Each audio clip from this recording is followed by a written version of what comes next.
How's it going there, guys? Hi, people. Hey, Pixel. How are you? Hi, I'm Pixel. Hi, Pixel. Hi, I'm not Angleton, and nothing is set up. Hey, Michael. Hi, Henry. Yeah. Keto. And here's Breen to join us and just stalling until right. he decides to wake up. And just stop. Oh, he is up. See, he's here right now. Oh, you mean E? Oh, Yeah, I mean Easy E, Sleeping E. Yeah, no, Angleton is not here. He did not post him. He has the background from last. Know, the last that we saw, he was playing Brock at about like what was that? 5 hours ago, he was talking about how he was arguing with Grok or something like that on Twitter. I'm just like, who's Grok? Grok is the AI bot they have for Twitter. Oh. Yeah. And so I come in here and like he's not here, and then he's got the background for the Bob Layton cover ranking from Wednesday. And all the layouts that he has up there are all from Wednesday. What? So I don't have access to any of the bracket stuff tonight. So I think we'll all be hitting him with brackets. Yeah, we can give him. We'll give half an hour. I think. Half an hour. We can stall for half an hour. Well, yeah. We can talk for half an hour. We could talk about the puppet show, how we're monetized over there, and how you guys can give us money by watching our videos. That's right. You go to the Geeky Puppet Show and you expect, you expect to be entertained, and I believe we go ahead and deliver that. We do. But you also go to suffer, which I don't understand. Oh, yes. But your suffering gives us $14. Yeah. Okay, maybe I'm sounding a little bit mean. I'm sorry. Uh-huh. Yeah, you're not sounding mean. It's called being real. The paper moves. Half an hour. So we don't have to half an hour, right? Good morning, sir. Hey, yeah, that was exactly what. You I popped in here and I saw Bobbling and I said, "Oh, this is going to be fun." No, it's just I fell asleep. Me and Gail were upstairs watching a movie, and it must not have been very good. It's excellent. It's called Long Kiss Goodnight. I feel like Grok knocked you out there a little bit. We went out today. We had a great day. Oh, that's nice. Meaning the ladies dropped me off so they could go shopping, and I watched a movie. But had a good lunch out, and just it was a really nice day. And then got home. I worked. I fixed up the brackets. Yeah, I fixed up the brackets here, and then otherwise we would have had to destroy you. Yeah, everything's ready to go. It's just went upstairs. Well, nothing's. We were just kind of hanging out, and then it was 10:30. Then it was 10:30. You gotta change all the overlays though. It was Pistachio who woke me up. What a good co-host. He flew over and he started. He does this thing with my mustache. He grooms the mustache. And he did that while I was sleeping. You are just very trustworthy of a bird animal to have it fly around while you're sleeping. I'd be like, nope, you're going to cage if I'm falling asleep. He most definitely has like a little bit too rough, but I don't want poop on my face so the bird flies around. That is fun. Well, I've one time fell asleep with him out, and he was flying around, and I wake up and he's just flat out sleeping on my head. And sure enough, I go to the mirror in the bathroom, and because they stand up and they'll back up a little bit and they'll go. So there was like I had to wash my head. Gross. Yeah, it's okay. I don't mind. I mean, it's not like if a dog did that, I'd mind. But oh, it's so cute and runny. No, not runny. It looks like someone just put like coleslaw in it and it drips. Don't make my bird out to be a bad thing. It's not a bad thing. I never said he was a good thing. So why would you think I would? It's all good. Oh wait, we're live. Shit. Yes. Hey guys. I had no idea. A, B, C, D, E. Okay, I need F. All right. But yeah, he's really sweet. And like we were watching The Long Kiss Goodnight starring Gina Davis, and I I don't know what happened. I just zonked right out. Sounds like What's the long kiss goodnight? Sound like the pistachio wanted to do the long poop tonight. Yeah, a little bit. But no, it was good. It was all good. We learned that pistachio truly does love peanut brittle. Alrighty. Gina Davis, Eric Boyd says, yeah. Alrighty. Hey, go for. Oh no, that's not what I say. Round 1. It's actually round 1. Fight. We're doing MK reading that? Hey MK, what's up? And hello to everybody. Sorry I'm late. Here you go. Round 1, fight 1. Okay. All right, let me round 1, fight 1. The ranking Bob Layton covers. What? The Bob Layton background. I see what he's saying. Okay, hold on just a sec. I see. Eric bounced. Eric, where did you go? He said enough of this unprofessionalism, out of here. He had to go watch the Yankees Dodgers. Or the cat took the wires out. The cat came back. What is it? Bad kitty. There we go. Okay, this is. I usually put the thumbnail as a background anyway, but there we go. All right. Okay. Hey guys, what's up? You are. A little bit. We went live. Well, 3 of us went live, and then Eric joined. Because we figured, we'll just stall for 30 minutes. If he doesn't show up, we'll end it. Yeah, it wasn't going to be that bad. Alrighty. I don't want to make complaining that we took forever because complain on us. Not today. We were done 15 minutes early. Oh yeah. Well, here we go. Let's go with the very first. Did I put the end round 1? Okay. Yeah. So there we go, and this is the first fight. I guess we start off with there we go. Who's first? Right. Amy. Oh, that's kind of funny, right? Because it's 2 people with their steed of sorts. Yeah. Let's see. Which am I gonna go with? Scary burning skull guy with dragon, or flying warrior princess and Namor? I'm gonna go with defenders. They're both defenders. Number 4 or number 96? Valkyrie, number 4. Wow. Boy, that's a crazy. I wonder which cover will win this round.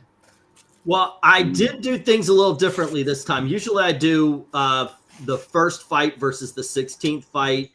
But this time I decided the Defenders are against Defenders, the Spider-Man are against Spider-Man, the Fantastic Four against Fantastic Four, since we had that dynamic. Oh, wow. Mm-hmm. Whose turn is it next? Which one did Amy pick? Because she picked Defenders. Which one do you think she picked? The horsey. The horsey. Okay. All righty. And next up is RDV. Sorry, I'm going for the Iron Horse. I'm going for Alrighty. I'm not saying Ghost Rider. Cover. How about Pixel? I am going with the hog right there. Going with a Ghost Rider. Alrighty. And MK? I guess I'll go with Horsey Girl. Yeah. Okay. Wow. Eric? Yeah. Sasha Banks? I'm going with Defenders 10. Hulk versus Thor. All righty. All right. But since that one's not here, what's your second choice? The verses. There's Hulk on that one. Ghost Rider. All righty. So we are leaving this particular. Holy crud. Well, the Ghost Rider has a chance of actually winning. We are leaving this tied. So anywho, let's see what everybody else has to say, where we've got one slick going for Valkyrie as well as Darth Kato. Alrighty, next up, because there's so much content, I figured I'd be dead before I'd be able to see some of these covers, so I picked books I liked. I hope everyone liked. That's a good way to do it, Dark Admiral and Henry is saying the Ghost Rider. We are tied again. Alrighty, I have to go with Defenders 4. So close, says Eric and Boyd. And then Ethereal says Ghost Rider. All right, let's move in Phil the Kill. I like 2. That 4-eyed demon is crazy. Okay, next up, Desert Rose says 1.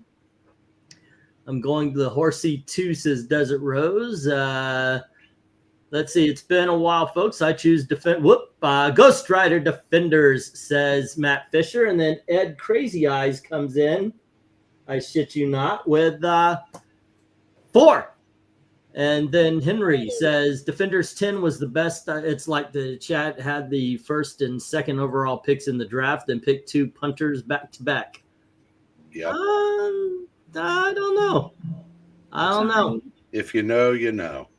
Well, I don't know about this one. Do we have any other voter left? Anyone out there who has not put their 2 cents in on these covers? I can go find my sister.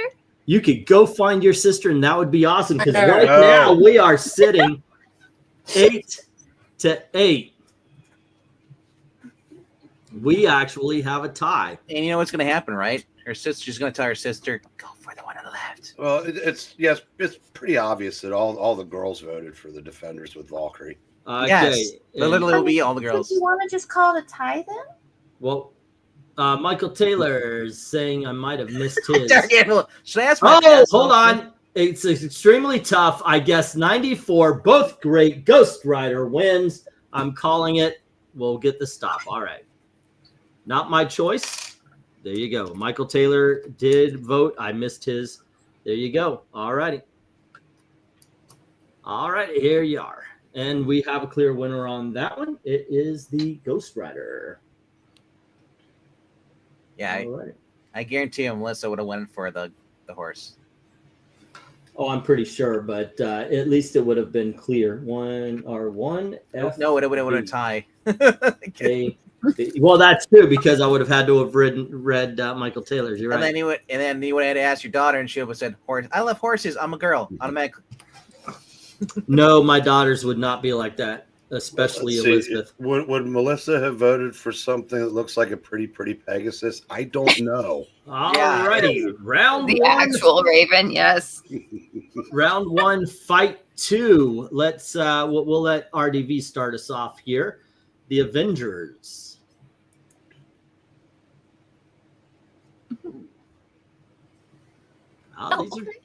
It's a good bracket fight if it's tough.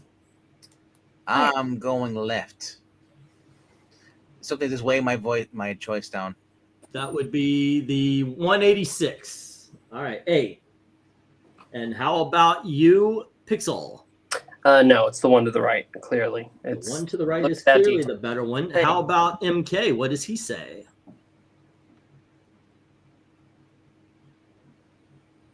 Or how about Eric? And we'll get to MK when he's off when his mic is on. It's a tough choice. Yeah, Wanda's front and center on both of them. Yep. Wanda looks a little better on the one on the left, but and it's got the column of floating heads, but the one on the right, it has floating heads everywhere. Yep. And that's got to be the decider. Mm-hmm. Okay. MK, are you there? Yeah, so I was eating something. I ate something in the chat, but I picked the wrong cover. 2 is cool, but I think I'll go one more because it looks more mysterious. Okay. And like make sure I skip his. He is definitely one skipped NK in the chat because okay. Yeah. All righty, Amy, what do you say? I'd go with the one on the right. That's cool. It's got all of the different faces drawn at all the different angles and just the different texture and structure and all of it. It's crazy. That's a cool piece. And I agree that George Perez knocks the shit out of Dumberg. All right. Let's go to the chat and see what they have to say, where Darth Kato is saying 2, and both One Slick and Dark Admiral is saying 1. So we got 2 1s and a 2. Then let's see. Ethereal is saying 2, as well as One Slick and Ed Crazies. So it's 3 2s. 1, 2, and 3. All righty. And then let's see. One Slick says not 1. Okay. So let's go with MK. After MK, we have Tough Again. 171, says Michael Taylor. All righty. And then we have Phil the Kill saying 1, Desert Rose saying 2. 1 and 2. And then we've got Erica Boyd. A lot more going on despite the 2 reasons on the left. He votes for book T. On the right, left, definitely left. They seriously need to stop torturing Wanda, says Matt Fisher. And what are these 2 covers doing here? George Perez, 2. All righty. There we go. This one is not like the last battle. This one is very clear. Here he just likes Wanda in the T position. Exactly. Okay, so we have 6 for the cover on the right, issue number 186, and we have 12 for issue number 171. All righty. Let's move on. Let's see. R1, FCAB. Let's get to the next one. Pixel, you could start us off on this round as we have Fantastic Four covers going up against each other. Let me get the go in the chat. Go for R1, FC. Round 1, fight C is that's what I got down. Okay. All righty. What do you say, Pixel? I'm going Silver Surfer. Yeah, it's not just because, you know, the filthy Inhumans are over there. Right. No, I genuinely believe the Silver Surfer with the Watcher in the background, the red, it's beautiful. 10. All right. MK. Yeah, I'm going Surfer on this one. All righty. How about you, Eric? I am going 159. All righty. And Amy. Oh man, those are both really good covers. Yeah, these are really good covers. I mean, the Silver Surfer I think is probably a little more striking, but that one with the thing is just such a great drawing and the way the environment's put together and all the characters in it. Flip a coin, right? Just about. I guess I'll go with Silver Surfer. It's all right. Silver Surfer. And RDV. I'm going with the Awesome Inhumans.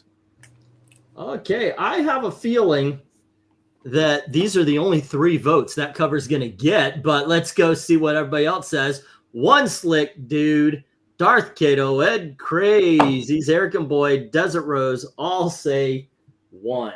So it's 1, 2, 1. Well, I know 2, you give a bunch of 3, people say 4, something 5. and still they'll be wrong. Right, my boys, Triton and Karnak, seal the deal, says Matt Fisher. Okay, we got one more vote. We're on. It's now a race. Michael Taylor says issue number 72, and Filthy Inhumans says Ethereal.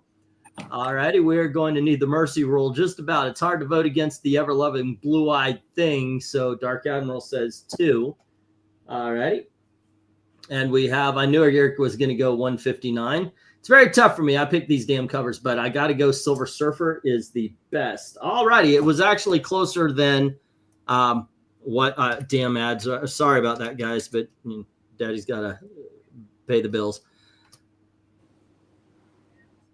The ads are interrupting a live stream? Shouldn't be in the middle unless you have it set up that way.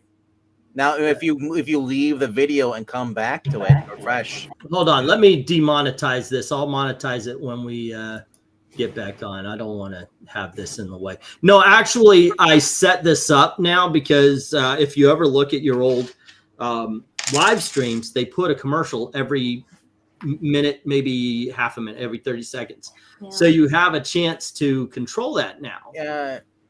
And you can, so every 12 minutes now, it's supposed to put up a commercial on Michael, videos. we had your vote for Silver Surfer. But I don't want these to get in the way. So while we're doing these, I will turn off the monetization and I'll turn it back on when we're not live anymore. If you are leaving the YouTube thing, I don't get ads if I'm watching it live. I only get ads if I go to turn it on. But if you refresh or change or close the channel, whatever, and go in, then you're gonna get ads. Okay, so let's see where I got damn ads. Michael Taylor. Yeah, I got 72. Yep. Yeah. All righty. There we go. All right. So I will, sorry about that. I turned the monetization off. So according to me, you shouldn't be getting those things anymore. I don't know how you guys are getting those because I never get those unless you leave the thing stream. So No, Howler Mouse gets them every about 12 minutes. So yeah, that's the thing. Yeah, you're supposed to be able to mark it. So at the 12-minute mark, like at 12, 24, 36, that's when ads should pop up.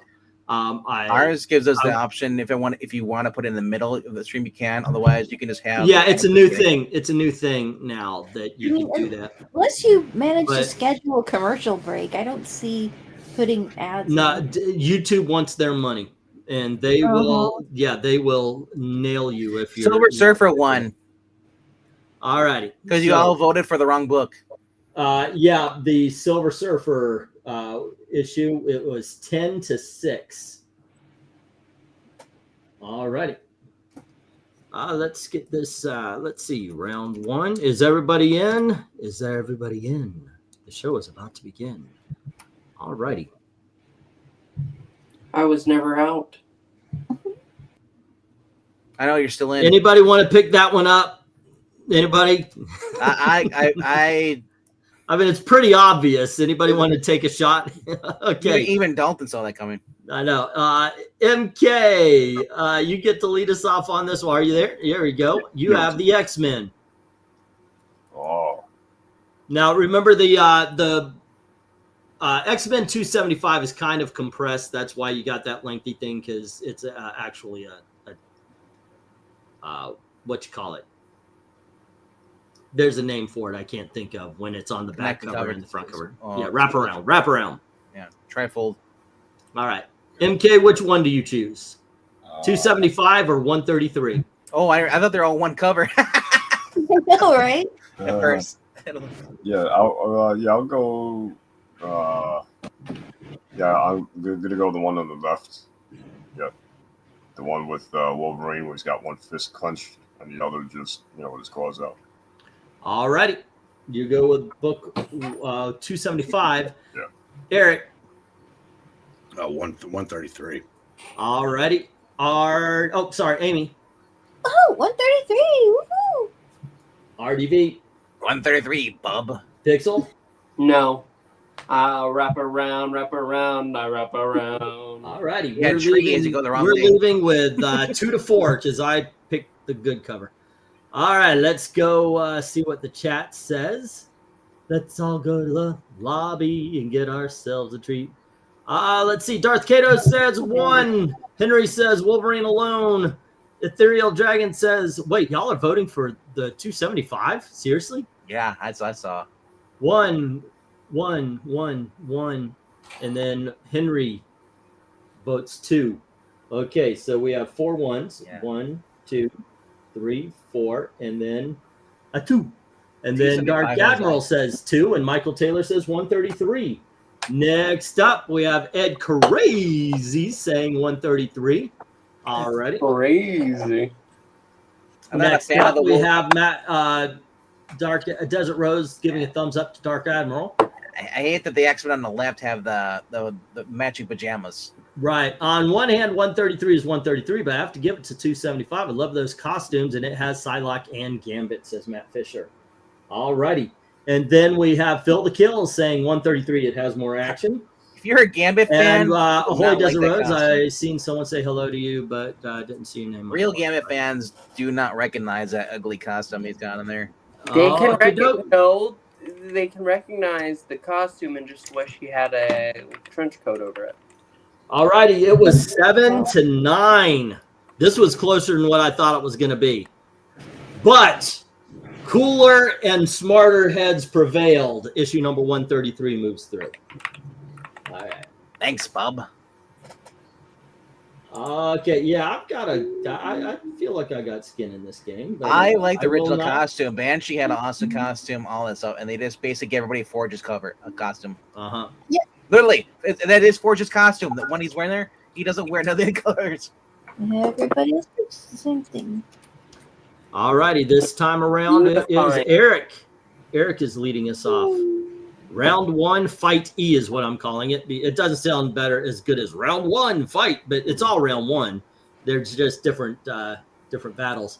And Eric, let's see, it was Amy, RDV, Pixel. So they had a chance to forge their own identities, but elected to all take Forge's identity. Yep. And here is the one that Eric is leading us off on. Surprised it wasn't called X Forge. Yeah, I like that. Yeah. I do too. Well, I know I'm gonna get ground into a fine paste here, but I'm going A. All righty. And how about you, Amy? Oh, this is interesting. I don't recognize either of these. They're both cool though. Let's see. I'll go with the first one, I think. Oh, the second one is really cool too. Amy, for a fact, you were there for the second one. Oh, RDV. I was mostly awake. I'm going with my comic book paw. We're going for the Amazing Spider-Man. Yes. All righty. And how about Pixel? Oh, I'm going with paw 2. The Green Goblin is calling. I might have a shot. Wait, and your age, when you MK, Peter Parker or Amazing Spider-Man?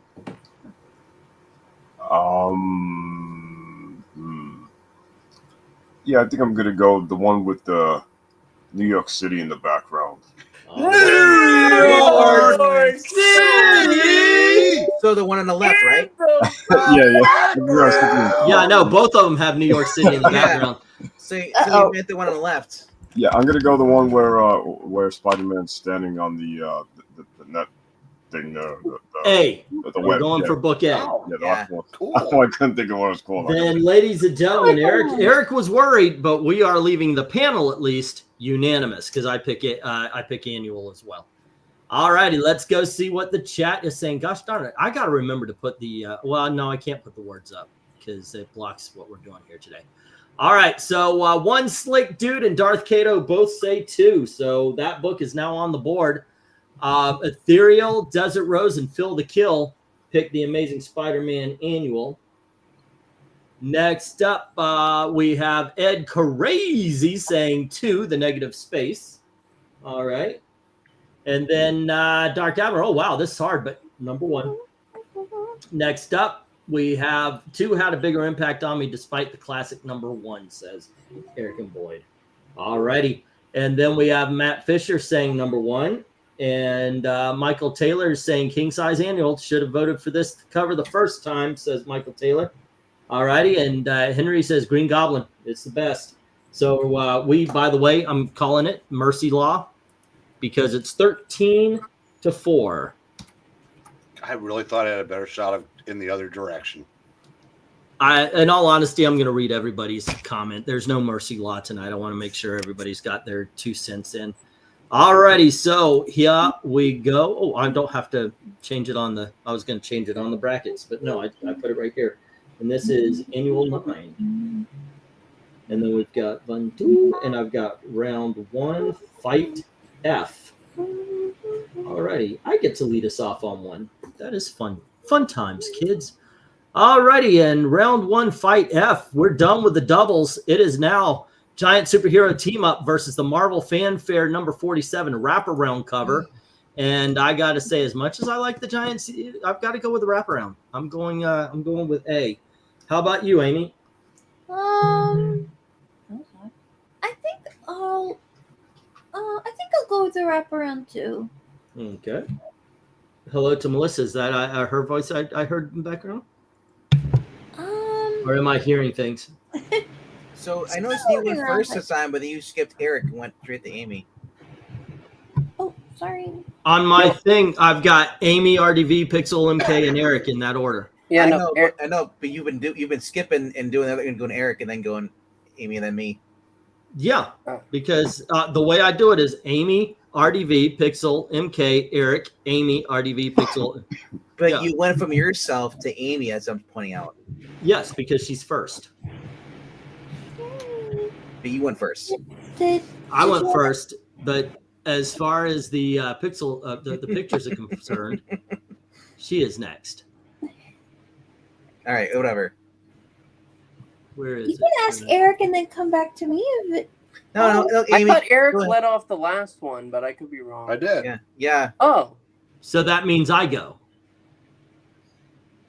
Well, anyway, so anyways. Why can't I see this? But I digress. Mothra, C word meaning. Oh, that's because I was looking for a different word. Don't. Where's this? What we're looking at right here?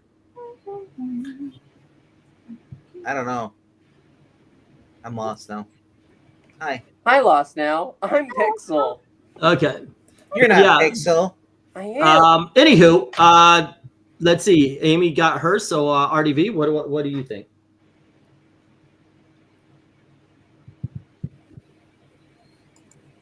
he's not RDV? sure.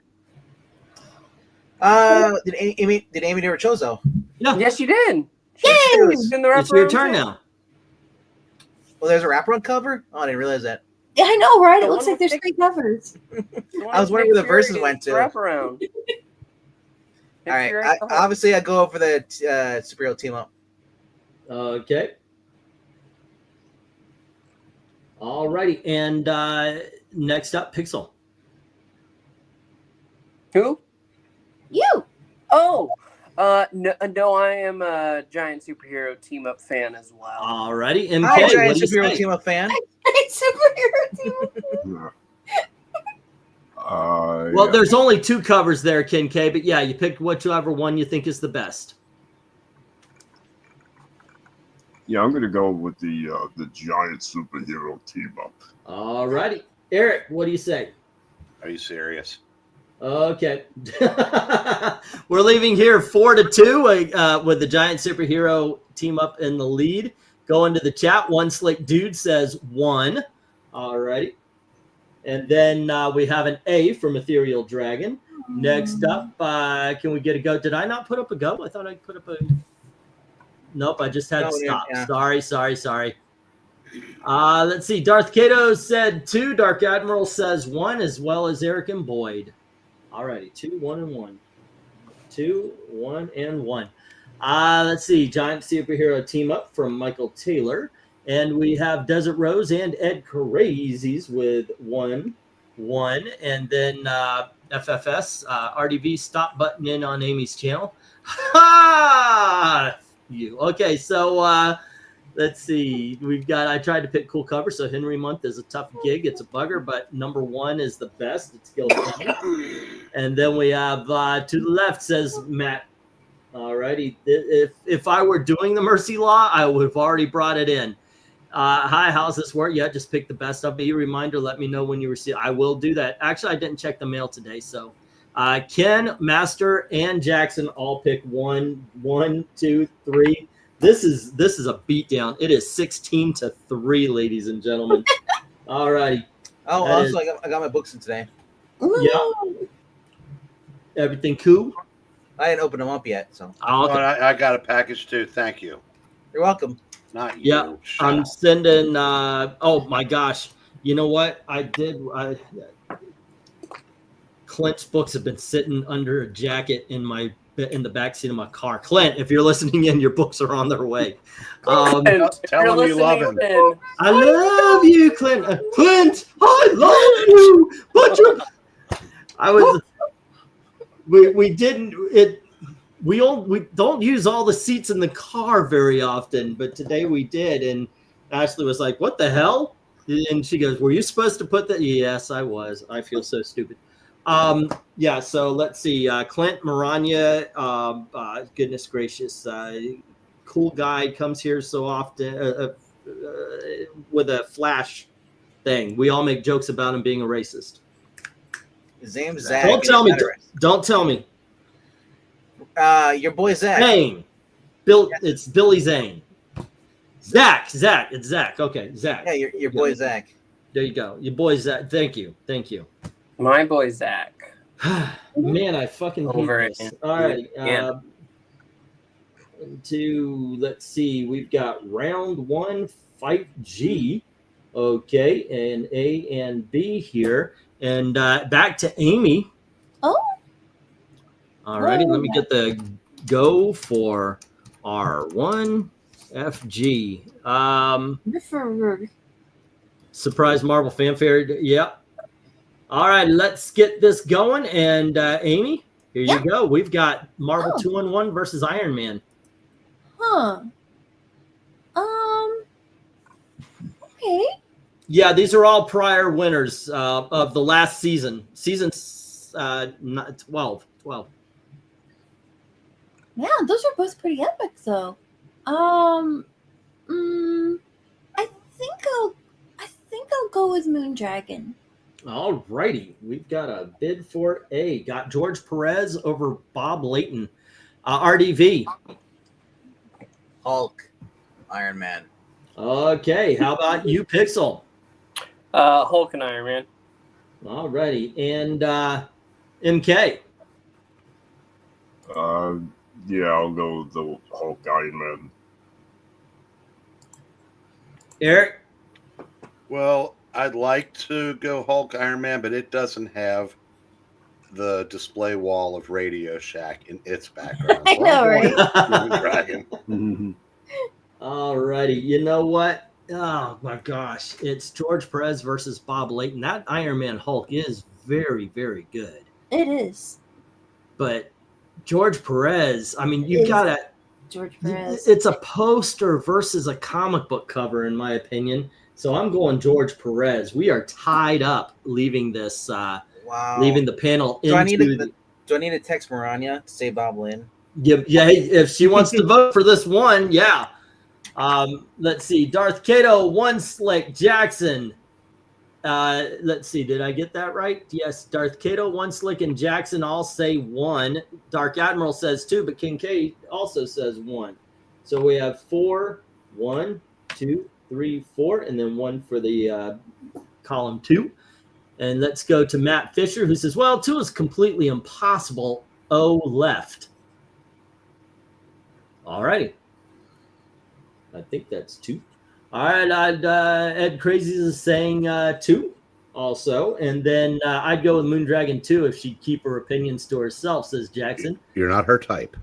Desert Rose says 2. And we are tied again. Great detail on 1. I'm going to go with 2, says Michael Taylor. And then let's see. Perez is a god, says Uncle Bingo. See, Uncle Bingo knows what's going on here. All right. Should I get Sam? Then we have, let's see. Masturbator says bald chicks are hot. So I go 1. You must be a very huge Star Trek the Motion Picture fan. Because I swear that's the hottest. Or he hangs out of hospitals. That's true, too. Oh. So I was cruising the cancer ward last night, and I'll tell you what. Woo! Yeah. Ethereal Dragon says 1. Iron Man is the size of Titanium Man. It's 1. Says Henry. So we got 2 more votes for 1. You can feel their beauties radiating off of them. And let's see. Should I get Sam? Okay. Oh my! Yes, Board Queen is a hottie. Yeah. I mean, it's kind of a weird take, but that was the. Oh, okay. Yeah, she was kind of sexy. I'm your Uncle Bingo. It's time to pay the pipe. Okay. Yes, he signed it with his own pen. All right, so Marvel 2-in-1 is the winner. Venkman, I was muted, but I laughed at that. That was good. And Brian 12ish is saying, I can't not vote for Thing. Ben is my dude. Oh. So there you go. It is 12 votes for yep. Yeah, I got that reference there, sir. I've seen that movie so many. Actually, I was thinking the other day I want to watch the original Batman's again.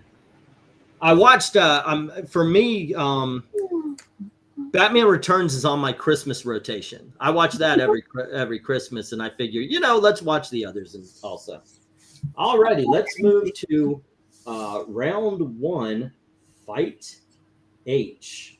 Okay, A and B, and RDV will lead us off, and then I'm going to need just a little bit of time while you guys entertain the troops.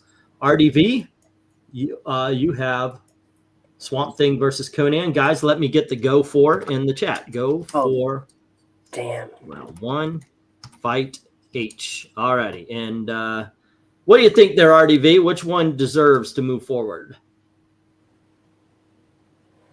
Oh, alrighty then. Conan. Alrighty. How about you, Pixel? I mean, it's bad nose versus no nose. What is a lion? But there is a big black lion, and I would be lying if I didn't say I love that.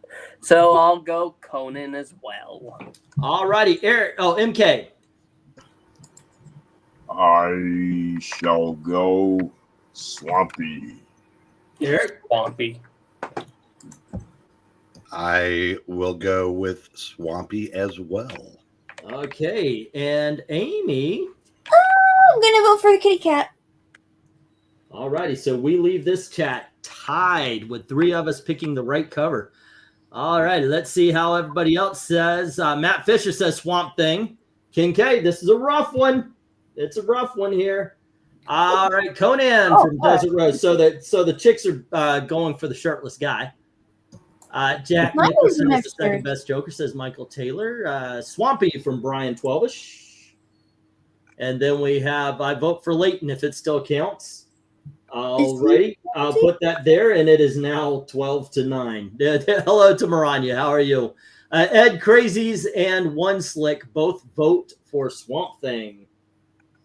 And then we have Uncle Bingo saying 2. Oh, I see it. It's Jack Nicholson's Joker is his thing, so it fits. Okay, that's pretty cool. All righty, and he goes for the Conan as well. Dark Admiral and Michael Taylor are both picking the Swamp Thing, and we have Gotta Go Conan with book 2. Alrighty, and Maranya, do you have a vote for this one? You want to keep in until I mean, obviously, if you get tired, I get it. We've got a 2. Okay, then it's Brian Twelvish. Gotta go with 2 for Darth Kato. Already, wow, tough 1, says Jackson Roykert. Alrighty, Let's Conan versus Swamp Thing. and then what's up to Ed Crazies from Brian 12. Henry says 2, Conan. Next up, hi there, Maranya. I go Swampy 2. He's a badass, says Masturbator. And then we have Conan for Maranya. And then Zorif comes in with a Conan. Guys, also make sure you're here for our cover rankings every Sunday, Tuesday, Wednesday, and Friday at 10:30 p.m. Eastern Time. We've got some interesting ones coming up. On Sunday, we're going to be doing Storm covers, but not the X-Men. Should be interesting. All right, as we start our next round. That being said, that is all the votes, so I'm going to put up the stop. All righty. And because I won't be here for long, did my vote sway? It didn't, Maranya. In all honesty, it was too much of a beatdown. It was 12-9 with your vote, so you made it closer, more respectable, but unfortunately did not sway the vote. Yeah, 3 people are wrong. On this one, literally 1 vote separates the 2. It was 11-10 in Swamp Thing's favor. Alrighty, so there you go. That is round 1, ladies and gentlemen. So let me, if you guys could entertain nothing wrong with that, Conan, but you can't disrespect Bernie. You're right. You're absolutely right about that. But I don't think anybody's disrespecting because that's a really good not Bob Light. That's a really good Buscema cover. All righty. Let me bring these. If you guys can read comments and entertain the troops here, I will. I don't know. Have we ever been entertaining before? Not very much, but I've got faith in you. Hi, I'm entertaining. Hi, entertaining. I'm Pixel. Hi, Pixel. I've never met you before. That's a lie. Everyone knows who I am. You wish you could get me out of your mind. I'll just say you've never been entertaining or meditating. Yeah, you expect singing and dancing. Michael Mouse Taylor just wanted to go ahead and add, Tilly's great, but surprise, it was that close. Let's have a look. Derek Kane, if you want singing and dancing from the panel, The only singer you're gonna get is the one you don't want singing, and we don't want him to sing either. So please. Gotta dance. Uh-oh. There we go. Gotta dance. Gotta dance. I miss Broadway rhythm. Everybody want to dance. I miss the Great Movie Ride. I do too. I really do. That is. Hey, I found this rope here. It looks pretty sturdy. I might use it. No, you should use it. I'm singing. Don't underestimate in yourself. the stream. Oh, sing, stream. You know what? Alrighty. There's only one Glorious song. There's only one feeling. song we sing on this channel, and he used to sing it all the time. So the stupid dogs as a society. About dog? What? Oh, you mean where the dogs of society howl? You can't stretch being the pen pals. I don't actually know the words to that song. I gotta look it up. Goodbye. Oh, goodbye to you. Goodbye to Yellow Brick Road. I remember where the the dogs night. of society howl. Alrighty, let's see. R2. Can't play F. everything in your penthouse. Jax is Going good. back to my Yeah. plow. Oh, Oklahoma, where the winds come sweeping down the plain. Yeah. A Chicks lot of and the time I ducks walk and to geese work. better hurry. Yeah, anyway. Oh yes, that's exactly. I listened to those. I listened to two songs. I listened to "Oh What a Beautiful Morning," "Oh What a Beautiful Day," and then I go. Somebody ahead with started us off, and this is "Starting on you with a guys. Fringe on top. Yeah, that's chicks and ducks and and geese and better chicks scurry better- when I When take I take you out. in the Yeah. Surrey, when I take you out in the Surrey with the fringe on top. Now I can't get past that line because where I really know that from is when Harry met Sally, and he never gets past that line. You know where I really know that from? Twin Peaks. Twin Peaks. All right. Okay, kids, we're back. RDV let us on that one. We are. Wait. Who's back? Jackson is saying, please stop. Which of these two comics are more likely to have a musical? I like how Brian wrote it. Stop. All right, let's not take it. There is nothing like a dame. Nothing in the world. There is nothing you can name that is anything like a dame. There are no books like a dame. When I was in middle school, we actually did that song. When I was in high school, we did the Aggie song from Best Little Whorehouse. That was a lot of fun. All right, so anywho, let's go. It is Pixel's turn. What are we doing? What's up? I was just muted when I came. Yeah, because I went to wash my hands again. Why is my cat covering her ears? They're worse than me. All righty, Pixel, you get round 2, fight 1, which is Swamp Thing versus Defenders 96. I would have been Defenders. It's easy. Listen, I'm pretty much going to be writing Defenders to until what the flower people say. You know, okay, only the cool kids know that song. Brain, I wouldn't be surprised if you let Coco chew on the wires if this keeps up. All righty, MK, what do you say? Swamp Thing or Defenders? Man. Yeah, I like both covers a lot, but yeah, I got to go Swampy here by a little bit. Yeah. All righty. How about you, Eric? I agree. Swamp Thing. Okie doke. Amy, Defenders or Swamp Thing? I guess Swamp Thing. I wonder how many viewers we lost by that whole. You asked for it. I didn't ask for it. They mentioned it, No, so Kano did. All righty, RDV, Swamp Thing or Defenders? Yeah, I'm not into the swimsuit special from Swamp Thing, so I'm going for the Defenders. Right, okay. So we are leaving 4-2. Let's see what the chat has to say about this. And it starts with Darth Kato with a 2. And then Jackson says 1. And then we get a 2 again from Ken K. 1 slick 1. I'm Ryan. And then Michael Taylor is saying Swamp Thing, and Ed Crazies is agreeing. Next up, we have Keeb saying Swamp Thing, and Uncle Bingo is agreeing. Alrighty, early Spinal Tap. Oh, Brian's one of the cool kids. Yeah, that is off there from the movie. It was back in the 1960s where they were still wearing suits. Yeah, and they had their original drummer who died choking on vomit. Not his own vomit, by the way. All right, Dark Admiral is saying Defenders, but Master Bader is saying, oh, sorry, Governor Bader is saying Swamp Thing. You're learning. I am. I can do that. Very rarely, but I do. Okay, Michael Taylor is saying 2 is great, though. Swamp Thing, you make my Swamp Thing. You make my heart sing. Let's see. Ethereal says B. And then we have Got to Stick with the Swampy, says Brian 12. Alrighty. Yep. That is your vote. Okay, cool.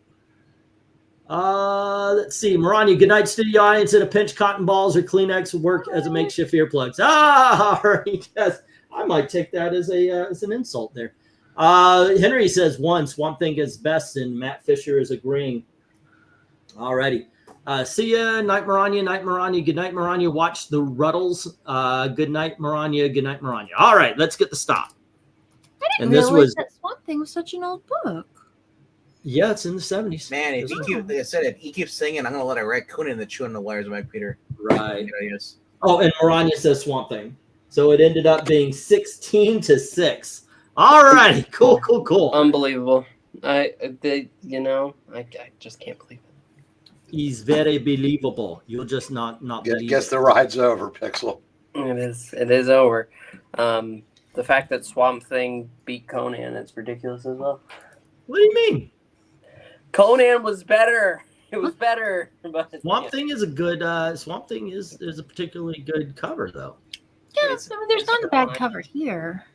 All right. Well, let's see. Let's get he's missing his round hot 2, girlfriend. That's all I care fight 2. about. Alrighty, and this one is MK's to start. All right, and let's do the time warp again. By the way, this has been a thing. I don't know, it's programmed in me. If you put a line in a song I know, it gets stuck in my head, so I have to sing it. Yeah. So it's on you guys. All right, let's see. Round 2, fight 2. Hey, you keep singing, I'll end the stream. Okay, right.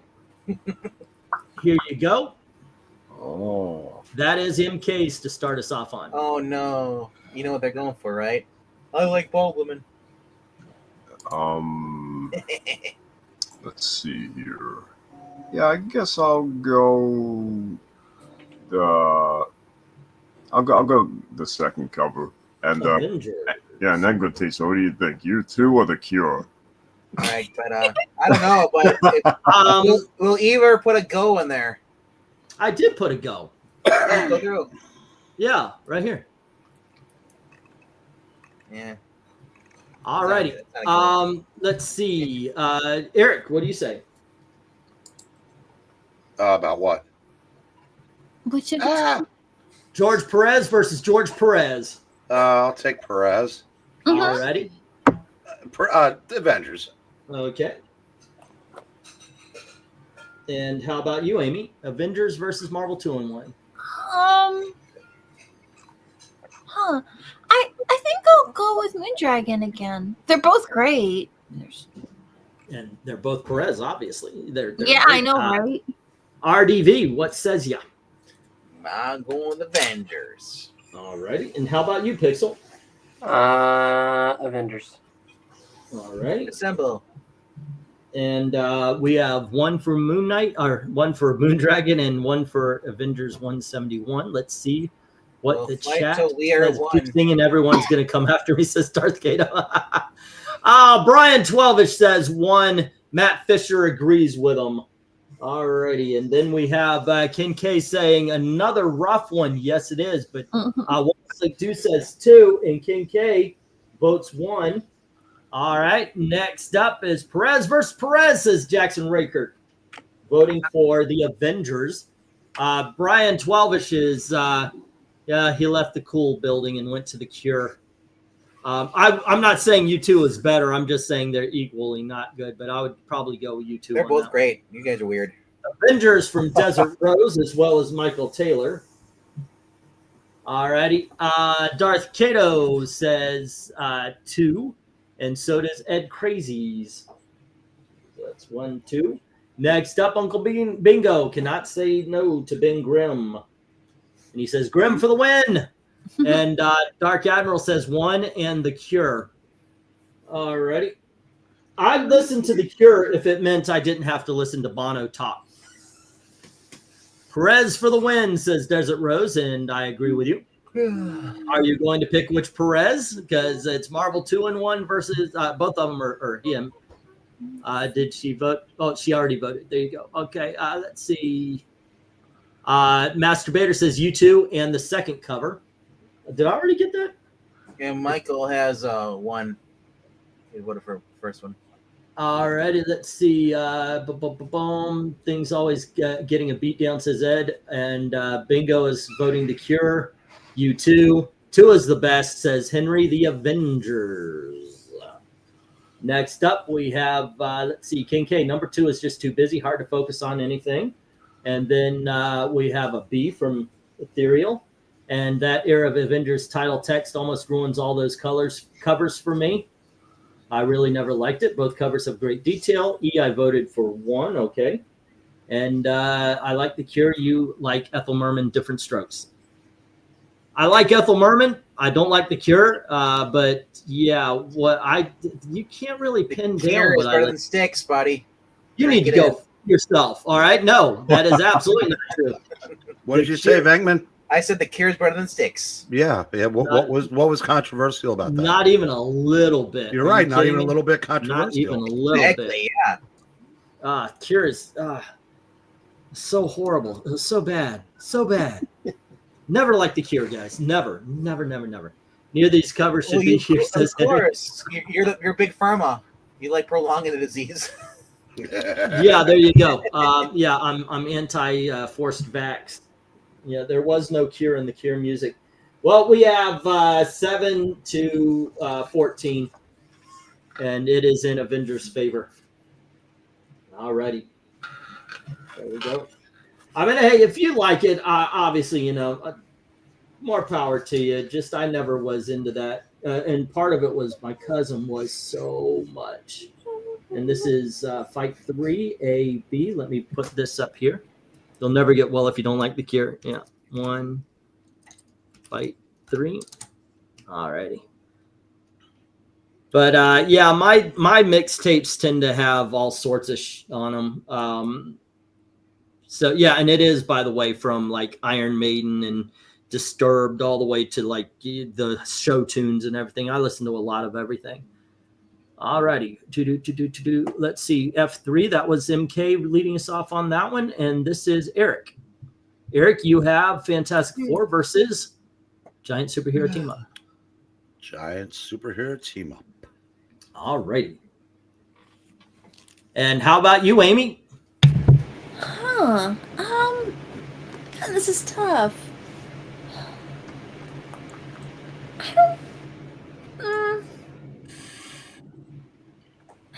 I mean, as much as I like Namor on that, and actually they're all really cute, I still think there's just something kind of really dynamic about the way the Silver Surfer covers put together. Just its levels and composition are kind of interesting to me.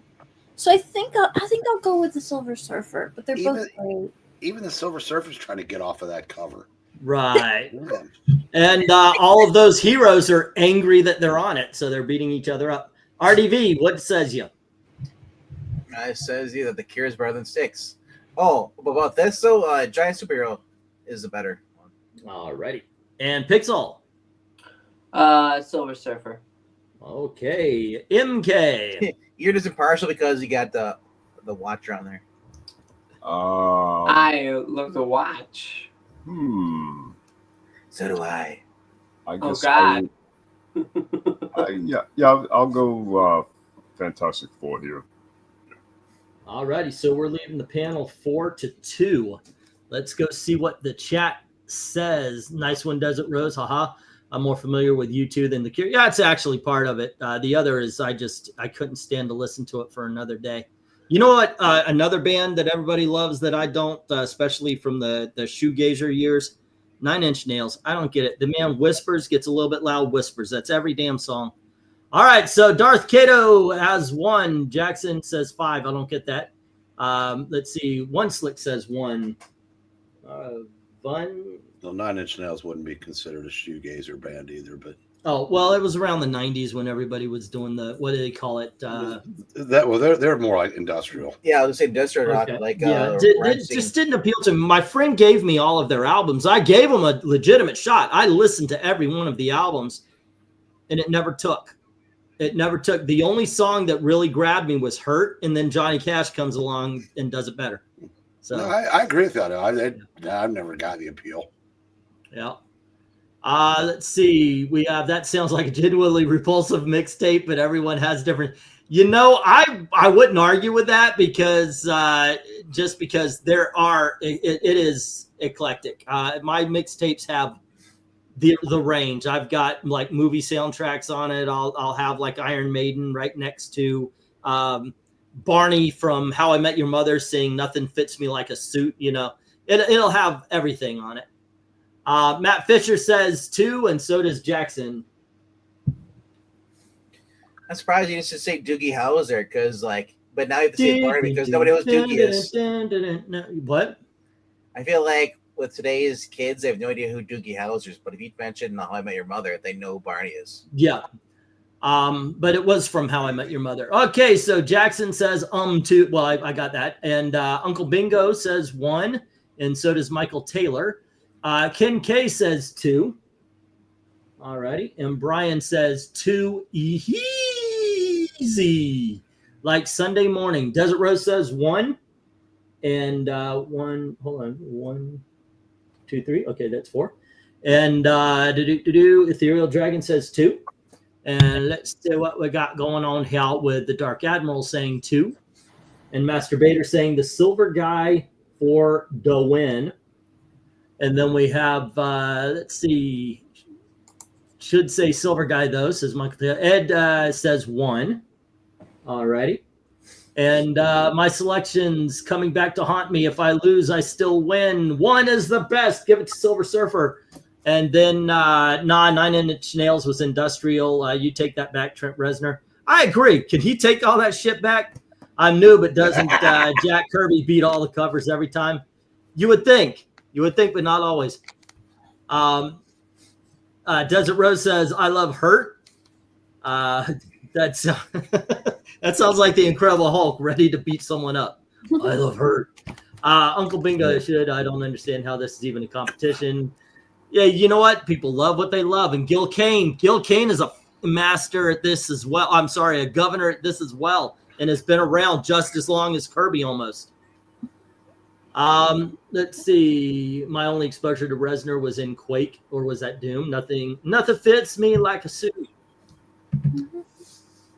Picture a world where all the boys and girls were impeccably well dressed. Sundays, Maisie Starr was shoegazer. Maisie did a fantastic cover of Stone's Wild Horses, says Dark Admiral. I think the chat is +3 towards Silver Surfer. This was a tough call. Love Maisie. All right, let's get the star. I have no idea who Maisie is. But I think I heard that version of Wild Horses, and if it is what I'm thinking of, she had that one song that was like in an indie movie, and it was just like kind of depressing song. All righty, kids. Well, round 2, fight 3 goes to the Silver Surfer, 12-8. All right. She blew up a few years ago because they played her song in Rick and Morty. Now, I agree with you about if you want to talk about the impact between the two artists. I think Kirby, obviously, I think everybody. It's not even a question that Kirby had more impact. But some people like this art, some people like that. Also, put up a different cover against this, and maybe the next one doesn't win. You know, I mean, it's so Silver Surfer won. The Silver Surfer, yes. All right, now we're going back. Cool. Oh. If this had been Fantastic Four 73 going up against Giant Superhero Team Up, okay, because that's the confrontation cover with Thor, Spider-Man, Daredevil versus. Okay. Fantastic. All right, we're on the 4th fight. This is the last fight of round 2. All righty, and it's back to Amy. Oh. Yep. And There you go. It is Ooh. X-Men versus Spider-Man Annual. Wolverine. Oh, hold on just a second.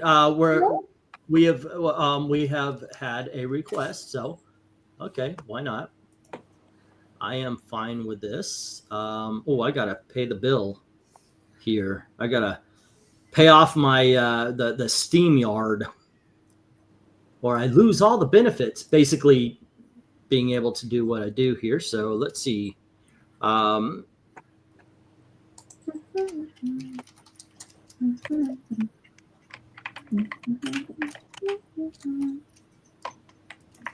there is a poll in the chat,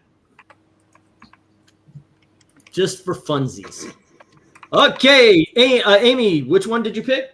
Wolverine. Wolverine. That's round 2, fight 4, A and B. Alrighty, we've got a vote for the Wolverine. How about you, RDV? It's a tough one. I know, right? Yeah. I'm going Goblin though, Spider-Man. Gotta go the Spider-Man. Oh, I'm sorry, I took somebody's line. I apologize. Let's get it done properly. Pixel. Oh, well, you know, I'm voting Spider-Man! I gotta ask, so are you asking Jack Kirby and Bob Kane? Yep. Which one's better? Or Gil Kirby? Kane, because I'm reading as Gil Kane. Gil Kane. Yes, Gil Kane. Gil Kane, not Bob Kane. It was, I just put Kane for those, since we had a Gil Kane cover. We didn't have a Bob Kane cover. But for those of you who didn't understand, yeah, it's Gil Kane. MK, which one of these covers?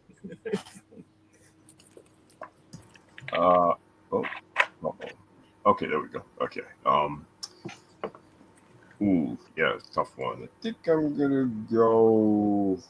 Man. Wolverine versus the Putty Monsters from. Yeah. I think I'll actually go Wolverine on this one. Okay. And Eric, where do you land? So it's right in front of me. She just looks up, smiles, and takes a bite out of the wire. Where were you during the concert? I came in late, but I'm here to help. Wolverine. All right. And so we are leaving this particular panel 4-2. Fresh. All right, so let's see. Go and Darth Kato, I believe, begins the number ends. Yep. Well, that's what cats do. They'll go up to something on your shelf, and they'll look at you, and then you tell them no. They look at you, and they move their paws slowly as they're looking at you, and it drops. Darth Kato says Wolverine, and so does Matt Fisher. And then we have One Slick picking the Spider-Man. And let's see, Jackson, I still would have gone for superhero team up over FF73. And Uncle Bingo says, give it to the Wolverine. Brian says one as well, and so does Ed Crazies. Who took after Spider-Man from Michael Taylor and Jackson Roykirk. Who took over FF after Kirby left? John Romita for a couple issues. Yeah, Henry is still crying about Defenders 10 not winning the Defenders. Ooh, this one's nearly impossible, says Dark Admiral, but Desert Rose picked very easily, saying Spider-Man. Was John Byrne the second longest run after Kirby? I voted Kirby. Kane was great, though, says Michael Taylor. I have to go with one, says Ken Kane. And Ken K. And then we have Bob Kane had one good idea. One. To screw over Bill Finger. Byrne versus Romita, says Brian 12. No, Bob Kane. He's the master. Romita Senior. Literally one, says Dark Admiral. And then we have number 2, just had too much text, 2 banners, 4 blobs. Wolverine for the win, says Masturbator. And then we have Romita and then John Buscema for a long stretch. And then even though the Goblin is too darkly covered, it's the Spider-Man. All right, let me get the stop. And Wolverine just killed Spider-Man. And he voted for Spider-Man at the end. Yep. All right, and this is 12-7. Alrighty, let's get round 3. fight one. Wow. I'm going to need a little bit of if you guys could get comments and everything like that. It's no wonder you can't sell Spider-Man books. The popularity has dropped off. I know, apparently. All righty, let's see. They're mad because Paul's not the Goblin. Okay, let's see. Paul is the guy they created to basically become Mary Jane's new boyfriend. Yep, that was Marvel's big thing, and he's better than Peter than everything. He's got a man bun and everything. Literally, Mary Jane had Stockholm syndrome. Her and Paul were trapped in a portal, and were gone for 4 years. But in Spider-Man's time, it's only been 2 weeks. So when she came back, she's like, "Sorry, I'm in love with Paul." Like, I'd rather talk about second show too, so bring up Paul. Oh my goodness. Yeah, as I said, you know what? I quit reading anything Amazing Spider-Man after One More Day. There was no point. Dan Slott did dirty. Chip Zdarsky ruined it too. Man, that's just terrible. Yep. Nick Spencer was the first one that actually tried to fix things. And then they kicked him off for Zeb No, Wells. we want it broken. Then they kicked him off for Zeb Wells, who made it worse, who introduced Paul. the mute button. What? No, X-Men one, Henry. Oh man, this is rough. This is just rough, kids. We've got some really good covers. I mean, obviously it's the tail end of this as we're breaking these down, but it's going to get difficult to choose. These are, I mean, it's harder than it already is. And there are people complaining about the fact that Mary Jane doesn't get enough screen time in the Ultimate Spider-Man book that's one of my Hickman. I'm like, you guys are just too needy. It's funny, I'm like, screen time, but it's a book. But they put those on the tablet. What do you want to mean? You know what I mean, though? They want her more involved in the story. Right. Mm-hmm. Alrighty. Boom, boom. We only have 2 fights on this round. Yep. I can't believe that a classic cover like that lost against Wolverine going against Randos. Yeah. Both of them are classic covers. I can't believe that. No, the 133 is more iconic than Amazing Spider-Man #9 for sure. I don't believe that. Now, it's not even close. Now, if you put up the what was that issue number 38 that looks like this? 39, where he's trailing Peter Parker, then I would agree with you that the more classic cover didn't win, because that if is there was blood flying on the X-Men cover, I would love it. But there is no contest that the X-Men cover is. Well, more for one thing, the Spider-Man annual is a reprint of Spectacular Spider-Man #2, the magazine. Yes, an awesome story still. But that's not the same cover from that. Well, Wolverine going up against a bunch of randos beat the entire X-Men all in the same uniform. Alrighty. It was a wraparound cover too. I mean, But this is one of the 2 or 3 most iconic X-Men covers ever. Okay, so who got the last? It was Amy the last time, right? Who led off? If you say so. So RDV, you get to start us off here. No one knows. It is Swamp Thing versus Fantastic Four. Oh dear God, I'm choosing verse. All right, Swamp Thing versus Fantastic Four. Eeny, meeny, miny. Yeah, they're both equally bad to me.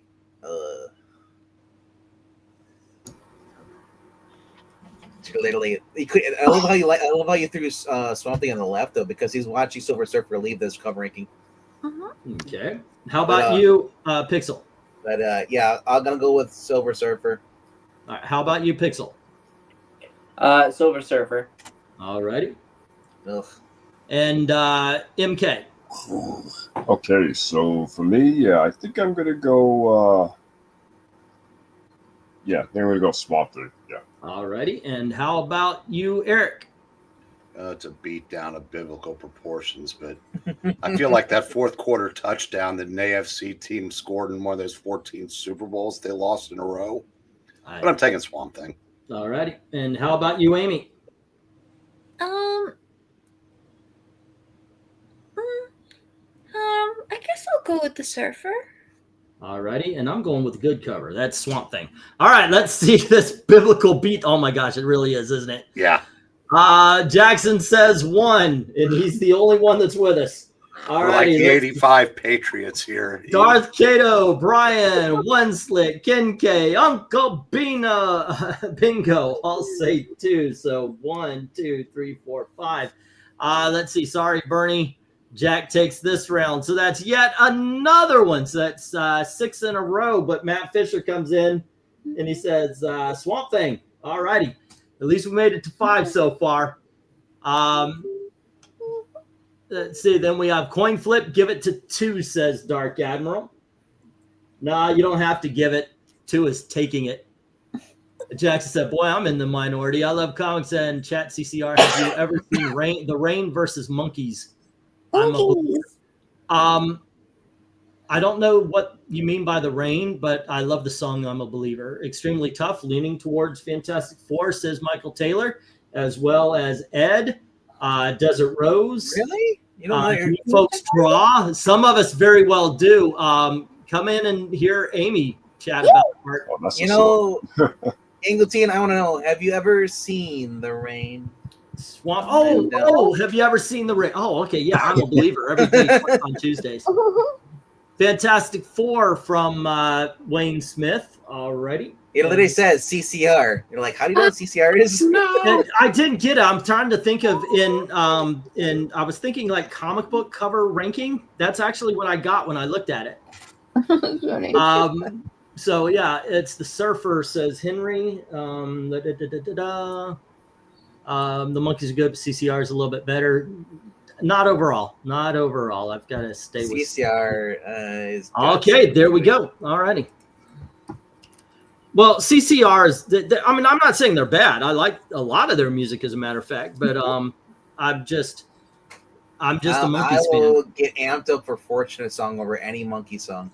You know what? That I might actually be the same. I'm not saying any individual songs, but let's start naming off favorite songs of the bands. I could go on for days with the Monkeys. I love Last Train to Clarkville, but I mean, it's a fantastic. Fortunate Son. Oh my god, this. But once again, if you want to put one song versus another song, that's one thing. But if you're putting all the great songs from, all right, we need a CCR versus Monkeys bracket fight. If you want to go all CCR versus all the Monkeys has more. They did so much in 3 years. Actually, well, the band went on for longer though. Brian's you got some hot takes there. I've got the right takes. The Monkeys, they started off as a fake band. Which was never actually true, because 3 of them definitely could play instruments and were musical. Michael Taylor, CCR Monkeys Ball. Alrighty, so we got the stop, and the Fantastic Four just whipped all sorts of ass on that one. Good.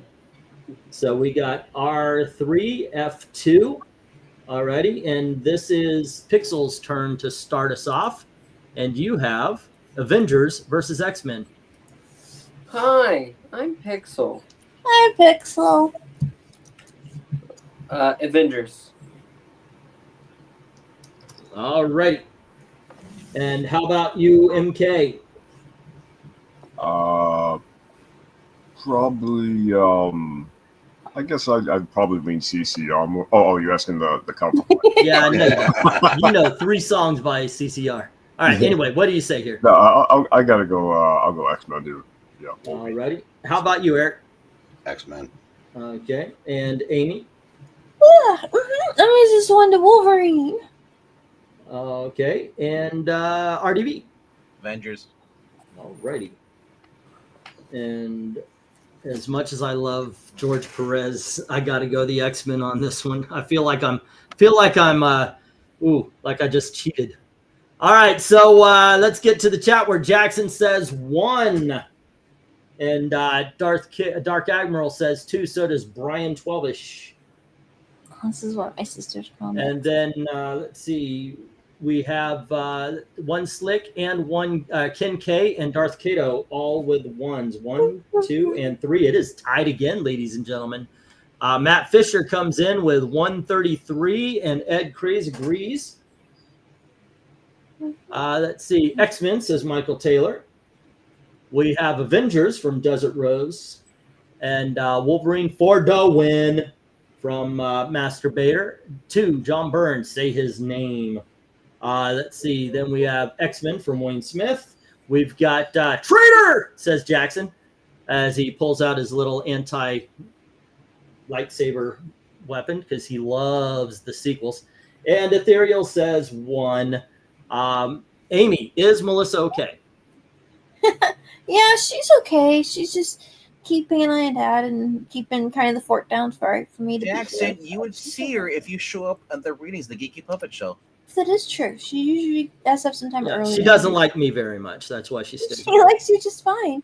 Yeah, just 10 feet away.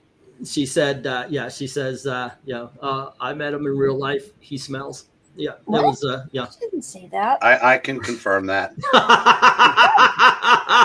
I walked right into that saloon door. Yeah, you're just making stuff up. All right. Yeah, I am. Well, the only person that has hot takes is Amy, apparently. There you go. Okay, so anywho, this is 8 for the Avengers and 12 for the X-Men. All right, give me just a second, kids. Just a second. Yeah. And there's your second. Read some chat. Josie and the Pussycats versus Pink Floyd. I'm assuming that the host will pick Josie. Wait, Josie and the Pussycats? Honestly, I would choose it too. Pink Are you Floyd talking about like the movie soundtracks? I mean, at least keep it to the wall because Josie and the Pussycats. There's So which one won? Which one won? X-Men. Oh my god. Oh, There is, there was a movie, but there was a movie from Pink Floyd. There was a movie from Josie and the Pussycats. You at least go for the soundtrack because Josie and Pussycats is kind of a fake band. You know it's gonna end up winning, right? X-Men. I swear to I don't get it. I don't. Oh, hold on. Let's find out. You have no idea, and My sister don't get owns- bitter. This is supposed to be fun. I don't need. If I wanted bitter, I'd get Jack in here to do. No, things I'm not. again. No, if you want to get bitter, I'm you just- put I'm Bones just up on the in cover ranking. disbelief. There you go. Okay, we are at MK. You're leading us off here. Let me get this is the final round. There you go. Final fight. All righty. Right, the same one. MK, I'm gonna go one further here. What is your favorite and why? Okay, for these 2 covers, right? Yeah. Yeah, I'll go with Wolverine here. All right. In the chat, if you want to tell us why you picked a cover as well, since this is the final fight. This is the winner of season 16, which will go on to the major bracket fight after season 16. There you go. Which one did you pick there, MK? Yeah, I'm gonna go Wolverine. I just think it's an awesome action sequence. Taking on like multiple guys. Yeah, it's just really cool. The Silver Surfer's neat, but it's just like shooting a blaster. Blasting. Okay. You don't even see who he's shooting. It's just like him flying in space. So it's like, but yeah, All Wolverine's like a better action cover, I think. Yeah. Eric. Well, whoever it was earlier that said, doesn't Kirby win anything? Well, yeah, because this is another beatdown, but I'm going to 85 Patriots, my X-Men again. Okay. And how about you, Amy?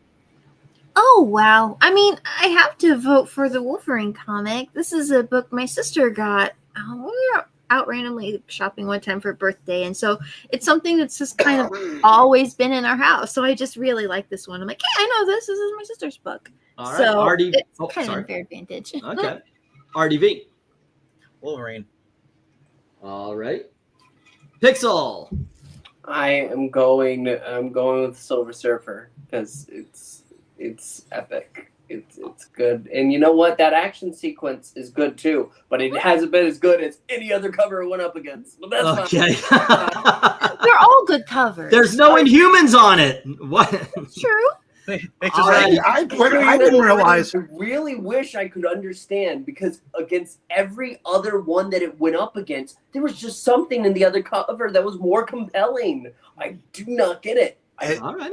Pixel, when did Baja Blast start coming in wine? Yeah, there you go. Background color in this is the color of Baja Blast. It's a good cover. I'm not everything that is here won, but the fact that it's just Wolverine fighting random guys, I don't. As opposed to Silver Surfer just blasting nothing? Nothing, yeah. No, well, Silver Surfer is probably going to win today based off of the chat. Based off what I see, yeah. Let's not skip ahead. All righty. I got to go with the action scene. Now, which one is that? I mean, there's just more going on. It's a more intricate cover. I mean, you got the Kirby Crackle. I love the Kirby Crackle. I love the use of red on the Watchmen. It's just the Wolverine lashes out. Everything. I'm gonna ask though: is he standing? Is he standing on the guys, or are you standing on a ladder? He is jumping off of boxes and jumping into the crowd. Okay, sorry to tell. Which actually is a scene in the comic. All righty, so we leave this 5-1. But I don't think that's going to matter because one slick, Darth Kato, Brian-ish, I'll give it 1s, 1, 2, and 3. And then Dark Admiral tries to help us out with a 2. And then Uncle Beano, Ed, Crazies, Ken K, all come out with 1s, 1, 2, and 3. And then Michael Taylor picks Silver Surfer. Jackson goes, 2. All righty. Next up, we have, let's see, Don't Let Me Down. And then says MK 2. Let's see. Uncle Bingo says Jack Kirby is king. 133 says Matt Fisher. Next up, we have Silver Surfer from both Wayne Smith and Desert Rose. And then we have right on MK. Keep on trucking. Wolverine for the win, says Masturbator. And then we have Simple Reason because FF is the better cover in my opinion. All righty, you can't stop the refrigerator, says Henry.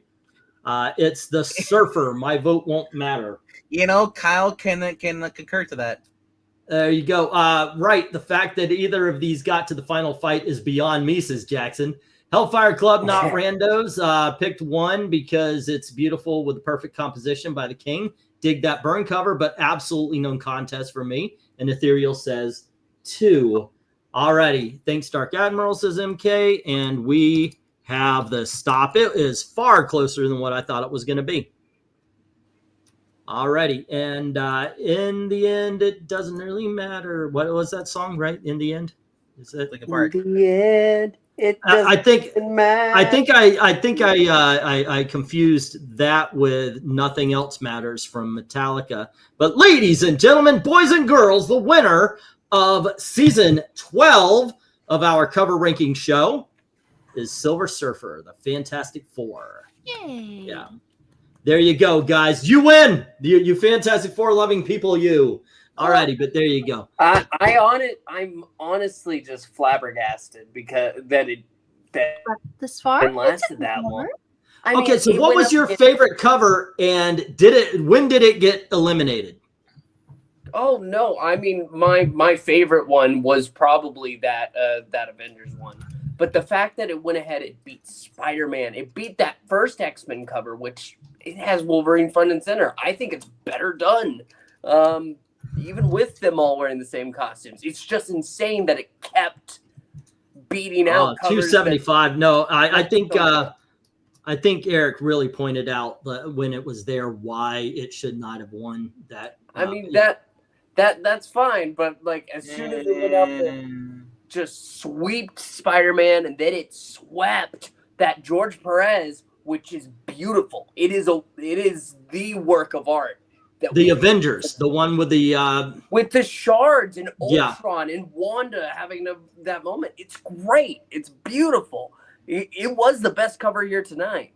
Yeah, I was more for the Iron Man Hulk cover. The Iron Man Hulk. How about you, Eric? What was your favorite cover, and did it win? No, it didn't. Not Defenders 10. I mean the ones that were actually here. I think X-Men 133. That was the only cover that in this ranking tonight that is truly considered iconic? There's another one. Which one? It's not as near as iconic, but it is, and it was my favorite of the night, Swamp Thing. Okay, but you're probably right. That probably would be number 2. Now this, I mean, I think Kirby's got a lot of covers. I didn't vote for this when it was. I didn't vote for this at 0 for 4 tonight, 0-1 the night it was on. Because I can't remember what it was up against that night, but I liked the other one better. I mean, I like this cover. It's got a neat background. But if I want to argue against it to prop up the one next to it, it's Fantastic Four cover with the Silver Surfer and the Watch in the background. Now you can argue there's only Wolverine on the X-Men cover. Yep. But it's arguably that or Jean Grey coming out of the water in 101 or 137. Those are probably the 3 most iconic covers. No, this is the Pixel cover that he wanted to win. I love this one. It's a great cover. I mean, that's the thing about tonight. When you do the bracket fights, we're generally doing some bangers here, man. So yeah, it's understandable. Like I can't even remember, because what was it, 2 nights ago that we were voting about X-Men? Or no, Bob Kane was 2 nights ago. Good night, Joseph. Matt Fisher. When did we go ahead and do that one? Which one? The one with Wolverine. With Wolverine, Wolverine was just a couple of nights ago. I would have to check the. Wolverine was the night I wasn't here, so that was Tuesday night. Yeah. Yep. I can't remember if I was here for that. Because Bob Layton was. No, you were Robotine. Oh, that's right. I was a robot. Yeah. Even then, I don't see it. I don't. Avengers Hours of Work, says Jackson. My favorite cover was Defenders 4. Shame that it got knocked out first round, says Darth Kato. The Wolverine X-Men cover, that's more iconic, is the one in the sewers. But no, what you're talking about is a frame, by the way, which if you guys haven't seen it, I'll pop this thing up again. Henry recreated very well, actually. I mean, he did a... yeah. I'm glad you found so many nice books, Henry. This was a lot of fun. Yeah, so Henry went over to... Let me shill a little bit. Henry went over to my Ko-Fi links in the description below, and he actually dropped... This is Henry's art recreating what very cool. Yeah, this is the panel you guys were talking about. It's in issue number 132. It's the very last panel. A lot of people think this is the cover. It's not the cover. It's a panel in issue number 132. But Henry went over to Ko-Fi. If you put $5 in the tip jar, you could tell us what book to rank, or if you want to pick out individual issues. Understand you might be picking out stuff we already picked. No winner from the past 16 seasons can win twice, by the way. So if you picked out Crisis on Infinite Earths number 7, it already won a season. There is that. I do want to say that, but yeah. And this is Henry's art, by the way. Yeah. Somebody's going to win twice. So when are we doing the bracket winners against each other? That will be after season 16, where we are about to start season 13. Yeah. So not I guess that would be about 3 months. It usually takes a month to do a season. Wow, we're 8 seasons away from tying Gunsmoke. Woohoo! I know, right? Yeah, but our seasons only last a month, which I guess is a modern TV season now anyway, right? Pretty much. Yeah, there you go. Let's see. What do we got? Swampy was the only one close to FF, in my opinion. A different X-Avengers, Defenders, Conan, Spidey could have been more competitive. Yeah, I got to say, you picked out some good covers. And Henry, you did well on individual issues as well, or individual episodes. Each one, it might not have been my picks, but people liked them. I think you did pretty good. Well, thank you, Uncle Bingo. Please, do the subscribing and the liking thing. And every Sunday, Tuesday, Wednesday, and Friday at 10:30, we get together and we rank covers. And on Monday, we just talk about old comics. So there you go. Men at Work versus Foreigner.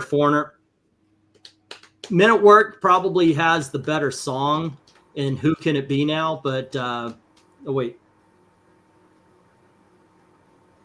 Or Overkill. I like I don't know. Maybe I think they might have Foreigner. I got to go Foreigner all the way. But Men at Work have some good songs, but they just don't have the library that Foreigner does. Let's see. I have to get some more cleaning done before I can turn in tonight. So I bet you have a good night. Thank you for joining us. Good night, Amy. Good night, Amy. Foreigner, but I Come From the Land Down was great. Yeah, that's what I'm saying. They have some great songs.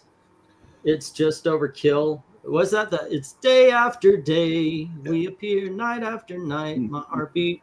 That's there are some Those fear. They have a song called like Hopeless Automation or something like that. That's my favorite song of theirs. Yeah. But yeah, that's I mean, they've got good songs. It's just Foreigner has a larger library. Well, the first couple Foreigner albums are good, but they kind of just trailed off. Well, to me, they're a greatest hits album as well. Well, you know how many different versions of Foreigner greatest hits there are? Literally 5, at least 5. You know, another great band that people say they're great. I say their greatest hits is Doobie Brothers. When I've listened to albums from them, and I got to admit that was a long time ago. It just okay. Let me get the sometimes a band hits with you, sometimes they don't. Yeah, there's I never heard them, but I've heard that the band pre-Michael McDonald is definitely worth listening to, but everything changed with him because he had the voice. I listened to Lou Reed's greatest hits to find out he's got one song. Don't embarrass yourself. And he cannot even sing. He can't even do it today. Yeah, it would just no, but because he's kind of dead. Well, no, you know what I mean. They can't play that song anymore. I can listen to any of the Doobie's first 7 LPs, says Jackson. Okay, let me ask you. I'm going to give you a chance to redeem yourself, although you've got a lot of work to do after what you just said. You're a Lou Reed fan then? Well, I'm a huge Velvet Underground fan. Okay. Although I've never heard Velvet Underground. Well, the Andy Warhol album, the album's the Banana, legit top 20 or 30 best records ever made. But it was Lou Reed, John Cale. They had 2 completely different styles, and Lou Reed won out. Cale left about an album and a half in to do his own stuff, and I like Cale's stuff better, but Lou Reed is definitely more than Take a Walk on the Wild Side. Okay, yeah, I've only heard his greatest. And Andy Warhol basically, kind of took the band over, and there was this model named Nico, and he basically forced them to let her into the band and sing a couple of the songs. Worked out because the album's a masterpiece, but governor piece, but yeah, but if you get a chance to hear, just listen to the one with the banana on the cover. Okay, all right. I don't honestly don't know if it's gonna. I don't think it's gonna be your cup of tea, but it's definitely something you should at least listen to once in your life. Oh, its sorrow hurt me. Not like it hurt me before, for once in my life. Sounds like you listened to rock radio from the late 70s into 80s and switched to movie, TV, music since. Actually, let's see. In the 70s, it was kind of a war between my dad and my mom. My dad was very much a hippie. So I listened to stuff like Simon and Garfunkel, Peter, Paul, and Mary a lot. When you're that young, you listen to what your parents are playing. I would watch the Monkees TV show, so I very much enjoyed their music. And my mother introduced me to a band that sounded very much like the Monkees, so much so that I believe they stole their music, called the Beatles.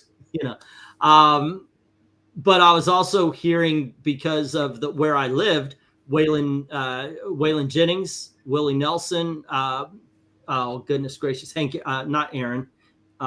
Williams. what is his name? Devil Went Down to Georgia. He was looking for a soul to steal. Daniels. Oh, Yeah. sorry. So I was getting a lot of country, a lot of hippie music, and then the show tunes and stuff, and the more pop stuff from my mom. So that was where it originally came from. Where I came from, my dad kind of went from Simon and Garfunkel into stuff like Billy Joel, and started listening to that, Elton John, and all that. You know, the basically the piano players and all that. What I think is funny is my dad said, I was listening to the Doors, and I said, well, this is what you listen to in the Vietnam. It amazes me when you see Vietnam, it's all about like, you know, the funky music that they played. And my pops was like, bullshit, we listened to pop radio. We didn't have tapes. Holy crud. Whatever they played on the radio is what we listened to. Yeah. Drew Carey Show, and the complete series is now available on digital and DVD. Oh, nice. But let's see. Nice. As I really didn't listen to music a lot, and my brother goes, "Hey, got to come in." It was MTV. We watched MTV like it was the only channel available. And my brother one day said, "Hey, you got to see this. There's an old guy singing about robots," and that got me hooked on Styx. My dad, however, my dad and mom, as my musical taste grew and I got into heavy metal and all that kind of stuff, he said, "What you need to do." My mother and father loved to say, "What you need to do is," and my mom and my dad, they both said, "What I need to do is find out who are the bands that my bands love." And so if I was listening to Led Zeppelin, I looked, okay, they like this guy named Willie Dixon, you know, Muddy Waters. So I went and I listened to original blues music, and let me tell you, that will fucking hit you in the heart right there. That's some great fucking music. At the same time, I was hanging out a lot. My granddad, unfortunately, he passed, but before he did, I got into vocal jazz, you know, the Rat Pack and stuff. So they put that in there. So this is why I tell you, I have a very eclectic love of music, because it comes forever. Yeah, Metallica or Megadeth. Ooh, you know, I'd go individual albums because there's a certain point. I mean, I would pick Metallica overall, I think. But it's one more thing where Metallica just produced a lot more and sometimes a lot better. But what is it called? I Come in Peace. What was that one with Liar? What is that freaking song? The one with Liar on it. I would put up against any Metallica. I just forget the title. I apologize on that one. But yeah, that's basically my musical education. I went from there. A lot of it just, you know, what's going to sound better in the radio, what's going to keep me awake, and what do I like to sing to. So peace sells, but who's buying? Yeah, that's it, Uncle Bingo. That was a badass album right there. I listened to Anthrax. They were okay. You know, they didn't thrill me as much as, say, Megadeth or Metallica. But at the same time I'm listening to that, I've got the Dick Tracy soundtrack because I love the Mandy Patinkin Madonna song that's in there called What Can You Lose? And I appreciate my parents for raising me the way they did, because even though I got to say I went hard rock and my teens were probably very much MTV hard rock, you know, I learned to love damn near everything. So yeah, that's my musical education. How about you, Eric? Fortunately, it wasn't that. Were you more focused? No, I had an older brother that worked in record stores from the late 70s on. Now I had hippie cousins, so I remember being bummed out about the Beatles breaking up when I was 8. But I also remember really liking Janis Joplin. Oh yeah, I listened to Janis Joplin too. My dad was into her. But she died the year you were born. Yeah, I remember being bummed about that because she died within 3 weeks of Jimi Hendrix. And the Bobby McGee song, I think, was released. Me and Bobby McGee. Yeah, her version of it. I was raised more on Chris Christopherson's version before I heard her version. But you know, I listened to pretty much whatever was in front of me between the time I was 8 and, say, you know, a teenager. But then You know, my brother's really into music, which led to him getting a job at a record store in the late 70s. And he had 4,000 albums. There was no reason for me to look any further than that. Oh yeah, I can see that. Now, neither one of us were into hard rock, so we didn't listen to really anything. Not even anything like Sabbath until much later in life. Yeah, I can remember. And I've probably mentioned this on one of our conversations. One of our stores. This was probably like 2012, 2013, or maybe 2010, 2011. This 70-year-old comes in and buys a Sabbath record, and you looked at it and said, "That's just so bizarre." Uncle Bingo, you win the night. Sonic Youth, awesome. But I thought about it, if you were 30 years old when Black Sabbath came out, and you kept listening to that kind of music, you were 70 by then.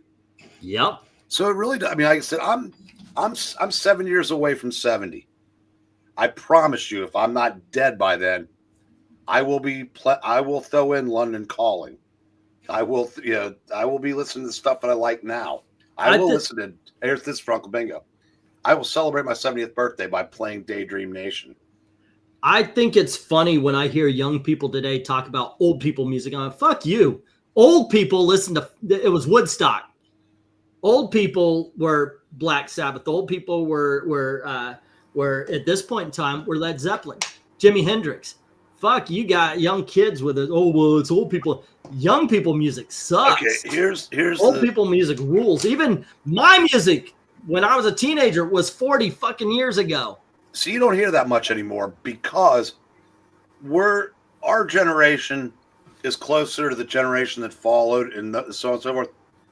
As opposed, like my father was 23 when Rock Around the Clock came out. He was 23 going on curmudgeon. It just, he despised rock. He also had bad taste in the genres he liked. Mm-hmm. But when you were in his generation, when you were 30 years old, you were already wearing shorts with dress socks and dress shoes and chasing kids out of your yard. Now, a 30-year-old, there's a better chance he's still living at home. So, I said it's the generations. The generation gap really doesn't exist anymore. I guess what I'm trying to say. Ooh. So, there's a lot of fathers, sons, and so on that listen to the same stuff. Peter Kwong died? No. John Carpenter's Big Trouble in Little China. He played Rain in that. Would you agree with that, E? A little bit. My nephew, he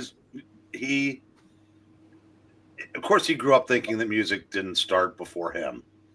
But, since his dad had all that great music, he eventually figured it out and will go back and play older stuff.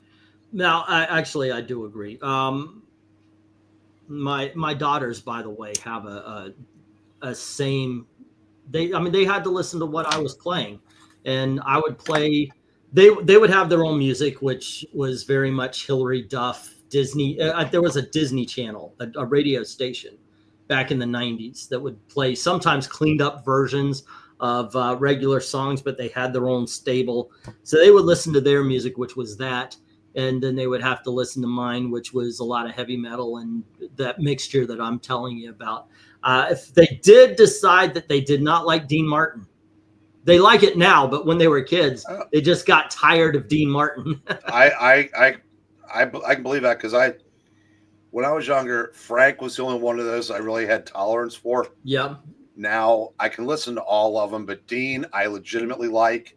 Dean's Frank awesome. I've always legitimately liked. Yeah. You can pretty much have the rest of them. I agree. I agree. Now I do have Bobby Darin's. Bobby Darin, but he's pretty good because he's got Mac the Knife. Yeah, he was a little bit later because his he was in the 60s. He just didn't do rock and roll. He kind of just stayed in that whatever you call that standards genre. So I definitely like Bobby Darin. Didn't he also have a weird thing where he was going after younger girls? No, he married Sandra Dee. They did a Kevin Spacey movie with him, I thought. Yeah, but he married Sandra Dee, who was kind of a train wreck in her own right. But Bobby Darin, I think his heart exploded when he was 37. It was from a childhood genetic defect. Jeez. I think he knew he was on the clock, as a young man. But he made a couple cool movies in the 60s, and like I said, back when a lot of those guys did double duty. Yeah. But, Tim came out almost 35 years ago when I was a kid, and that came out. That would be like me listening to music that came out in the late 50s. Got to have perspective. Well, okay. I did listen to that stuff. Okay, I said our parents were, they were the generation. You got to a certain age, you were supposed to have outgrown all the trappings of your youth. We no longer do that. No, that's different. Like I said, and that included the music you listen to. Like the car, you traded in that hot rod for a sensible sedan, and you stop listening to whatever. But then again, you go back far enough, there wasn't even rock and roll yet. But you traded in for a Winnebago. But there you go. Well, oh yeah. But when I was a teenager, I would listen to "Can I Play with Madness" from Iron Maiden, and then it would be that little Nash Rambler was right behind, Beep, beep. It was a great song. I don't care. Yeah, beep, beep, beep, beep. The fellow rolled down his window and yelled for me to hear, "Hey, buddy, how do I get this car out of second gear?" Yeah. I mean, my mom played that song to death. It's a fun song. I'm not going to throw away music just because it's 30 years before the time I'm supposed to love music. I am bouncing. I'm gonna go. All righty, Bubba. You have a good night. Take care, man. Good night, everyone. I'm about to sleep. See you, VENKMAN. Yeah, you bring up music. Me and Eric are here to talk. Actually, I have one for you. I thought Billy Idol or David Bowie. David Bowie every day, twice on Tuesday, 3 times on Thursday. David Bowie versus Billy Idol is basically that meme of the outhouse where it says management shitting on the employees. Yeah, with the outhouses. David Bowie shitting on Billy Idol. I mean, it is that far away. I have to disagree. Yeah, I feel the same way. I 5 times on Thursday. 7 times on Sunday. You didn't go high enough. I'm sorry. I didn't go far. Look, yeah, I like Billy Idol as well. I talked about MTV. Billy Idol was fucking huge on MTV in the early days. I love Eyes Without a Face. I love Dancing with Myself. I like his music, but David Bowie trans fucking sins, man. David Bowie is that Fantastic Four cover. It's going to win just about against anybody you put him up against. And I think everything up through Let's Dance. Oh, I didn't see this one. Yeah, she died earlier today. Oh, wow. Yesterday was, yeah. I mean, that's something. I was actually putting on MASH. I got it on my list. I was like, let's watch MASH. But it's like 15 seasons, so she's not. She was 87. Wow. Someone posted a scene of her from Bonanza. Oh, wow. Yeah, that's a long time ago. Yeah. But, I mean, she was Hot Lips 50 years ago, so if Pearl Jam is old, then I feel old. Pearl Jam is old, MK. It's 30 years old, man. What got me 30 years ago was teens and 20s getting into the Beatles because of of Anthology. But that's not their best work. I agree. Also, by the way, in the late 80s, early 90s, the Grateful Dead had a hit, and they created that whole thing where people followed them around all the time out of young people, I think there's a name for that group. I don't know what that was. Deadheads. Deadheads, there you go. Michael Taylor says he likes Bobby Darin, the Crooners. Yep. And then when Jerry checked out, there were still people following, but a lot of them started following Fish and String Cheese Incident, and they needed money to finance these trips, so they did without certain things like grooming products, soap. Sorry, kids, drowning yourself in patchouli does not mask the odor of not bathing. Oh, by the way, you're absolutely right, Brian, saying that you can't hold it against a kid for thinking that something came out 50 years ago as old people music. But the thing is, when you call something old people music, it's to kind of call it lame. It just doesn't live up to what's going on now, and that just doesn't rate anymore. In all honesty, I guess I could say the same thing for me. When if you go back that 40 years from 1980s, you know, you're talking about 1945, and you're talking about all those crooners that I now very much appreciate. Shit, you weren't even talking crooners. You most of, unless you're talking whoever was fronting one of the Dorsey's bands. Well, you know, how Well, about Willie Frank, Dixon? actually. Willie Dixon and Muddy Waters, as I was saying, you know, I'm not going to go like the 1800s, you know, or something like that with what was that, Camptown Racists Sing there, you know, but not going that far But back. yeah, there's definitely, you know, I think there's more young folks today listening to the Beatles, the Stones, Dylan, Who, Kinks, et cetera, because like I said, the generation gaps have pretty much been bridged. And because a lot of stuff has been around for a while now. If you think about, you know, rock and roll, throw out the first 8-10 years of rock and roll. Say start in 1964. Yeah, so you know, because you know, At the Hop, Rock Around the Clock, et cetera. So you know, Ain't That a Shame? Great songs, but they don't really sound the way it started. Like when the Beatles stopped doo-wopping and started playing. That is 61 years ago. I know, right? Now go back 60 years from that. You're in the you're 1909 or whatever that math checks out, or fuck no, 1900, 1899, whatever. So I mean, I said it's, you know, there's, you know, yes, music has changed, rock has changed a lot in those 60 years, but the basic tenets are still there. So you can listen to a song from 1965 or 6. And then you're talking about, you know, Yardbirds, you know, Beatles, Stones, still, like, you know, Who, Kinks, etc. So, and some of the people from those bands are still making music today. Now, I do have a question to ask you. I don't know if you'll be able to answer this one. Actually, I might stump you here. I can't find the quote, but somebody was bringing up, that's it. Suki Tadra was Mac the Knife. Yeah, that is, by the way, Suki Tadra. Yeah. But this reminded me in 1960s, I had one album of hers, and when I lost it, I never found it. Now I can't remember the name. But in the 1960s, there was a Japanese woman in America. This isn't in Japan. It was in America, who she was she was a crooner. She was very much doing the Rat Pack songs, damn near as well as any of them. Do you remember her name? I don't. I don't know that I've ever heard her. Beautiful voice. It was a curiosity. I was at the library, and when, you know, the library used, I don't know if they still do, but they had CDs you could check out. So I would always check out these old singers and all that kind of stuff. I saw, I was like, okay, I thought it would be funny, you know, because we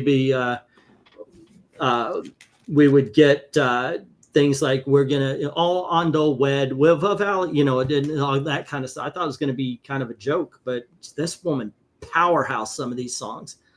But I just cannot find it. Call herself Madam Butterfly, because that's what Henry just posted. Ooh, you know what? I actually think that she was in Madam Butterfly. I think she was in Madam Butterfly or something. But yeah, great freaking voice, and I was never able to find her again. But damn, she could belt it. She really could. But yeah. Let's see. There was a huge difference between music in the 1930s, 40s, and 60s. Music is still basically the same since. Sam Cooke, Otis Redding, a couple of favorite of mine. Yeah, I dug on a couple of Sam Cooke songs. Of course, the hits, you know. Sitting on the dock of the, which one's I might be getting them mixed up. Sitting on the Dock of the Bay. That's Otis Redding. Otis Redding. Okay, and Sam Cooke was Don't Know Much, right? Yeah, I think so. Yeah. Yeah, don't know much about history. Looking back, I like 90% of the covers I selected. I would change 10% if I could next Henry month, whenever that is. I'll try to do. You did great, man. You did great. Yo, was it Romy Yamada? No, I don't think so. It might even be a Japanese singer. I Googled Japanese female crooner in America 1960s. Her name comes up first. Maybe it was. Maybe that's what I'm thinking. Maybe it's been one of those things where it's been so fucking long that I just forgot. Huh. But there you go. I mean, oh,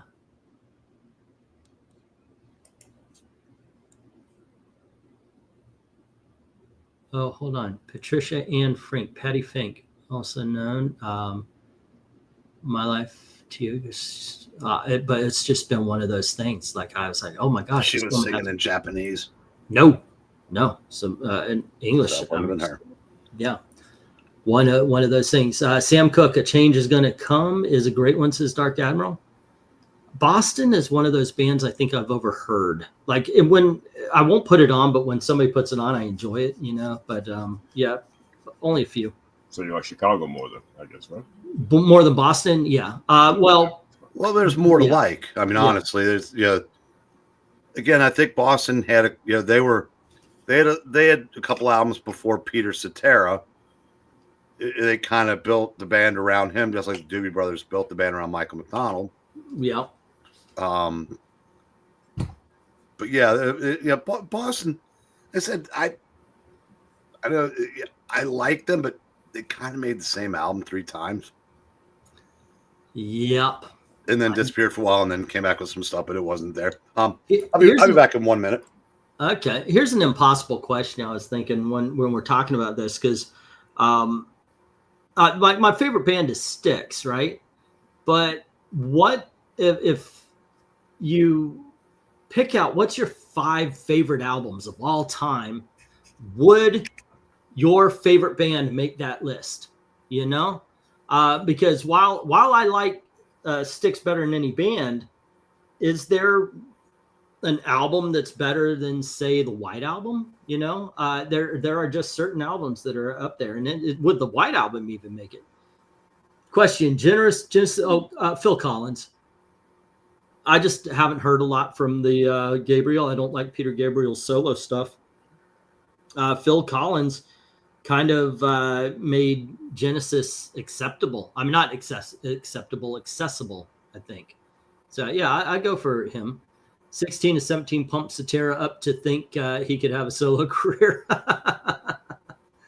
Oh, you didn't feel that glory of love, did you?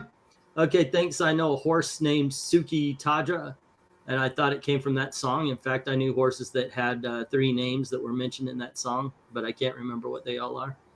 Yeah, I love Mac the Knife. It is fantastic music, that one. And this sometimes happens. We get to talking about music, me and Eric, who, occasionally we agree, but more often than not, we don't.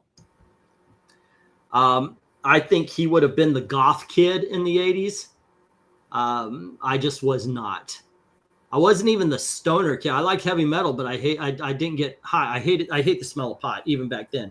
So I wasn't even that. So we weren't even like metalheads in the classic sense, because we weren't getting stoned all that. We had the jean jackets with the buttons, all that. You would you would get a jean jacket, and then you would make it look like you worked at TGI Fridays and just covered it up with buttons. We used to have one there. They closed down like 5 years ago. It smelled great every time you went by there. Yeah, I know, it's horrible. Yeah, so I put Kansas versus Chicago. It seems split in the chat, so I don't know. Goth girls were kind of hot, though. I think that's what led people to love Death from Sandman. And I think that's why people got disappointed. They wanted to see that pixie, that manic pixie dream girl in death form. And instead, they didn't even get the personality right in the TV show. Kansas has 2 songs, in my opinion, Carry On and Dust in the Wind. Never got into them very much. Top 5 albums would you get your share of favorites. 10 would be better. Let's see. Later Bingo, list your top 5 albums in the chat. This is off the top of my head, right? So this could change at any moment. Top 5 albums. I got to remember the names and such. Let's see. My goodness, that is actually a hard thing to go. Okay. Yeah, that is tough. Definitely something for the Beatles for me. I'm gonna have to think about. You think there would be? See, I'm not trying to think of. I've got to include a band. I'm just thinking, what are the albums that are just fantastic, and you got to listen to them. And once again, this is as quickly as possible, right off the top of my head.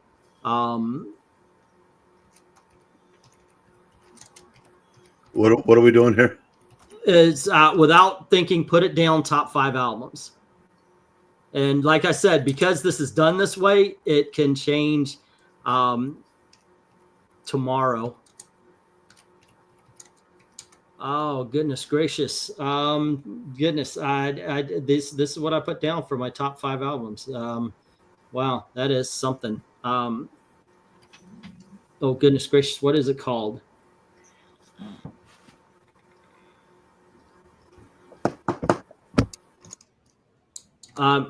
I can't think of the name of the album. Hold on. I've got it in my head. I've got the album cover in my head, but I don't have.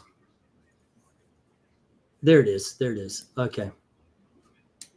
But it was what I thought about. So I'm putting it down. And as soon as I write this down, I've got the next one popped in my head. But those are the first 5 that popped in my head.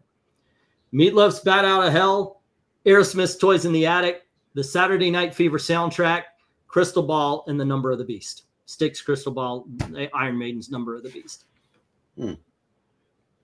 Those were the first that popped in my head. Like I said, think about it. It'll probably change, but there you go. Have it going, Jackson. Wow. Okay, Uncle Bingo and I have one in common. London Calling. Yes. And that's weird because I absolutely despise Primus. Mine, without putting too much thought, because I've got my top 10 going up the stairs, but I don't remember them, all of them. But Born to Run, London Calling, Pet Sounds, band called Squeezing Out Sparks from a guy named Graham Parker. And then, and then you're talking like, Television Marquee Moon. There would be a Bowie in there. I have no Bowie, Stones, or Beatles because I kind of grew up on the best ofs. And so, I mean, you can play some from, you can play a Stones song, and I'm not sure I could tell you if it was, on Let It Bleed or. Let It Be has no weak tracks. If I were to pick a Beatles, that would be, or no, Abbey Road is the same, But the thing is, like I said, I just literally as I was writing, the next one that popped in my head, and literally the first one, by the way, that popped in my head was Bat Out of Hell. It's, in my opinion, another album that has no weak spots. You bring up Alice Cooper, $1 Billion Babies. That's great. Ozzy's Diary of a Madman is fantastic. So is Sabotage. Megadeth, Rust in Peace. We talked about Ride the Lightning. I am somebody who believes Master of Puppets is excellent. So is Ride the Lightning. But Metallica began for me with Injustice for All, I believe it was called. And I got to say, I like the Black Album better. Top 5 albums for Dark Admiral: Facelift from Alice in Chains, Rust in Peace, Megadeth, Drunken Lullabies, Flogging Molly, Master of Puppets, Metallica, and Ramones, The Best Of. I don't count the best ofs, though. All right, I'm going to, okay. Fresh Fruit for Rotting Vegetables is by?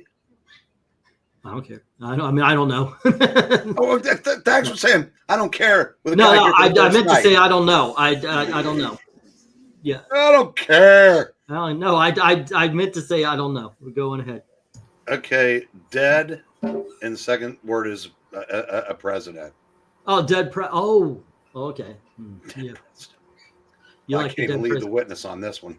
Dead Kennedys. Okay, there you go. I don't know that. I did not get into that style of music back in the 80s and 90s. Well, that doesn't mean you don't know. I know of the Dead. I know of the Dead Kennedys. But did you notice that Uncle Bingo was already sharp enough to know that you had no shot, so he just gave you the answer? Thank you. Yes, because I have no idea. I wasn't thinking Dead Kennedys. He's absolutely right to do that. That is a genre of music I just did not get into. You know, to be fair, I didn't either because I just didn't get to it because the punk I listened to was like the biggest late 70s stuff, and I said Bingo, he had no shot. None at all. I wasn't going. He could have named presidents and still gotten the first 20 wrong. Yeah, well, the thing is, you said Dead Presidents, and I remember. But what I was thinking of, there is a title of a movie called Dead Presidents. Yes, I know. Yeah. It's honestly hard to pick. It would be easier by genre, says Dark Admiral. Sergeant Pepper's a fantastic. That's mine. That's definitely one of mine. If I had to think because Beatles, it's tough, you know. But I think it does have. I think it does have one song that I'm not too big. Isn't that the song with the album with Good Morning on it? I'm not the biggest fan of that one. Now, as far as Dead Presidents, you say Jello's voice is great. He did a couple of spoken word albums. Yes. That where he basically was just ranting about things. I enjoyed those. Some of those were pretty good.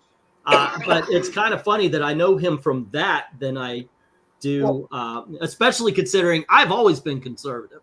And yet I still agreed with him on a lot of stuff. And me and one of my friends got into an argument. We were listening to it, and he was talking about flag burning. Should it be legal? Should it be considered free speech? My whole thing was, I don't give a fuck if it's free speech or not. If you bought the flag, it's yours. Therefore, you should be able to burn it. I agree with that. But I say, I'm going to guess that Uncle Bingo is a little bit younger than me. Yep. Because if you were like a few years after me, like Dead Kennedys, Black Flag, The Descendants. I remember when we had a store, when we had two stores. One of them specialized in punk and indie music, and we sold those bands like crazy. And then the next generation after that, but I just never, I wouldn't know one Black Flag album from another, and because I didn't need to, because they all sold great. I'll answer that one. Dark Side of the Moon. All right. Because I know that because that was when I was in high school. You had to have that album, or you. Oh my gosh! It stayed in the charts for like 25 years. And then you decided you had to have Rush 2112, and I decided I didn't want to be cool. Yeah, that's no. Oh my gosh, we played Guitar Hero. This was a thing back in the 2000s, and they put out a game, and it was mostly Rush 2112, and it was like, God, can we just stop? We were like, you know what? It was like the middle section. If you wanted to finish the game, you had to play the entire fucking album of Rush 2112, and it's not that good, guys. Not that good. But I just wanted to see about that one. Favorite movie based on a group or singer? The Temptations. For me, The Doors are close. The Doors was based on what's his name's book, and every member of the group came out and said that ain't right.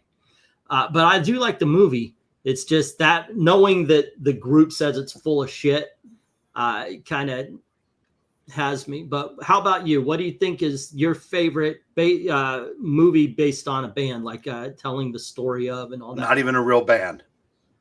Okay. Spinal Tap. Eddie of the Cruisers. Oh, good movie. Yeah, but I'm going Spinal Tap. Well, yeah. Well, Spinal Tap was funny as F. And they have actually put out 2 albums, and they're going to have another one coming. But the Eddie and the Cruisers soundtrack is one of the best Springsteen albums. Okay. It's not them, obviously. It's not him, but it sounded. It sounds like them, doesn't it? Oh, they absolutely, yeah. I said, no, but as far as like legit, I'm not big on biopics. So I know there's a bunch I should have seen, but I've never seen The Doors. Never seen the one that they did about Brian Wilson, making pet sounds. That was fucking awesome. I heard it was. I mean, I know that I'm is missing out so good. But yeah, yeah, this song. What was the one with the recent one? Bob Dylan.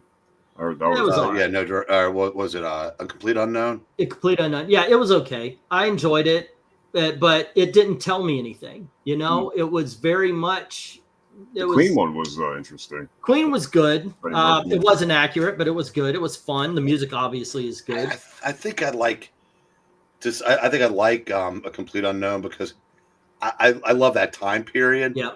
And if they even came close to getting it accurate, and I don't even mean the Dylan stuff because what was it you told me that Dylan basically told Timothy Chalamet, he goes, lie your ass off, who cares? Because it doesn't matter. Yeah.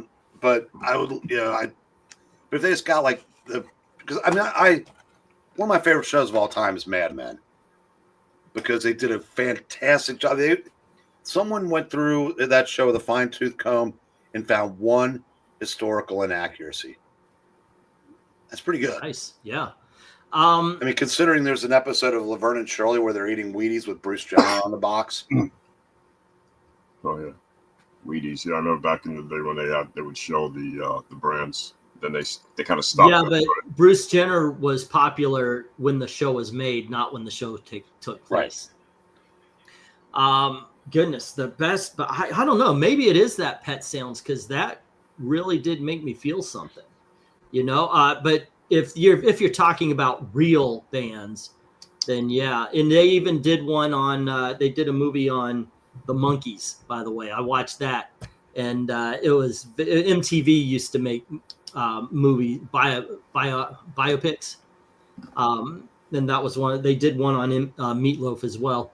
But I thought Brian Wilson, man, I forgot what it was called, but it is very good. It's got John Cusack in it. If anybody wants to give it a try, yeah, that was pretty good. Love Bat Out of Hell. That's like I said, there's no fat on Bat Out of Hell. Every song is a banger on that one. Airheads, a lot of fun. This movie, by the way, Dark Admiral, great call. That is a fun movie. Yeah, I like that one. That's what I want time ago. Yeah, Bat Out of Hell. Hotel California. 2 albums that are absolutely fantastic from pillar to post. And I don't know that I want to hear either one of them ever again.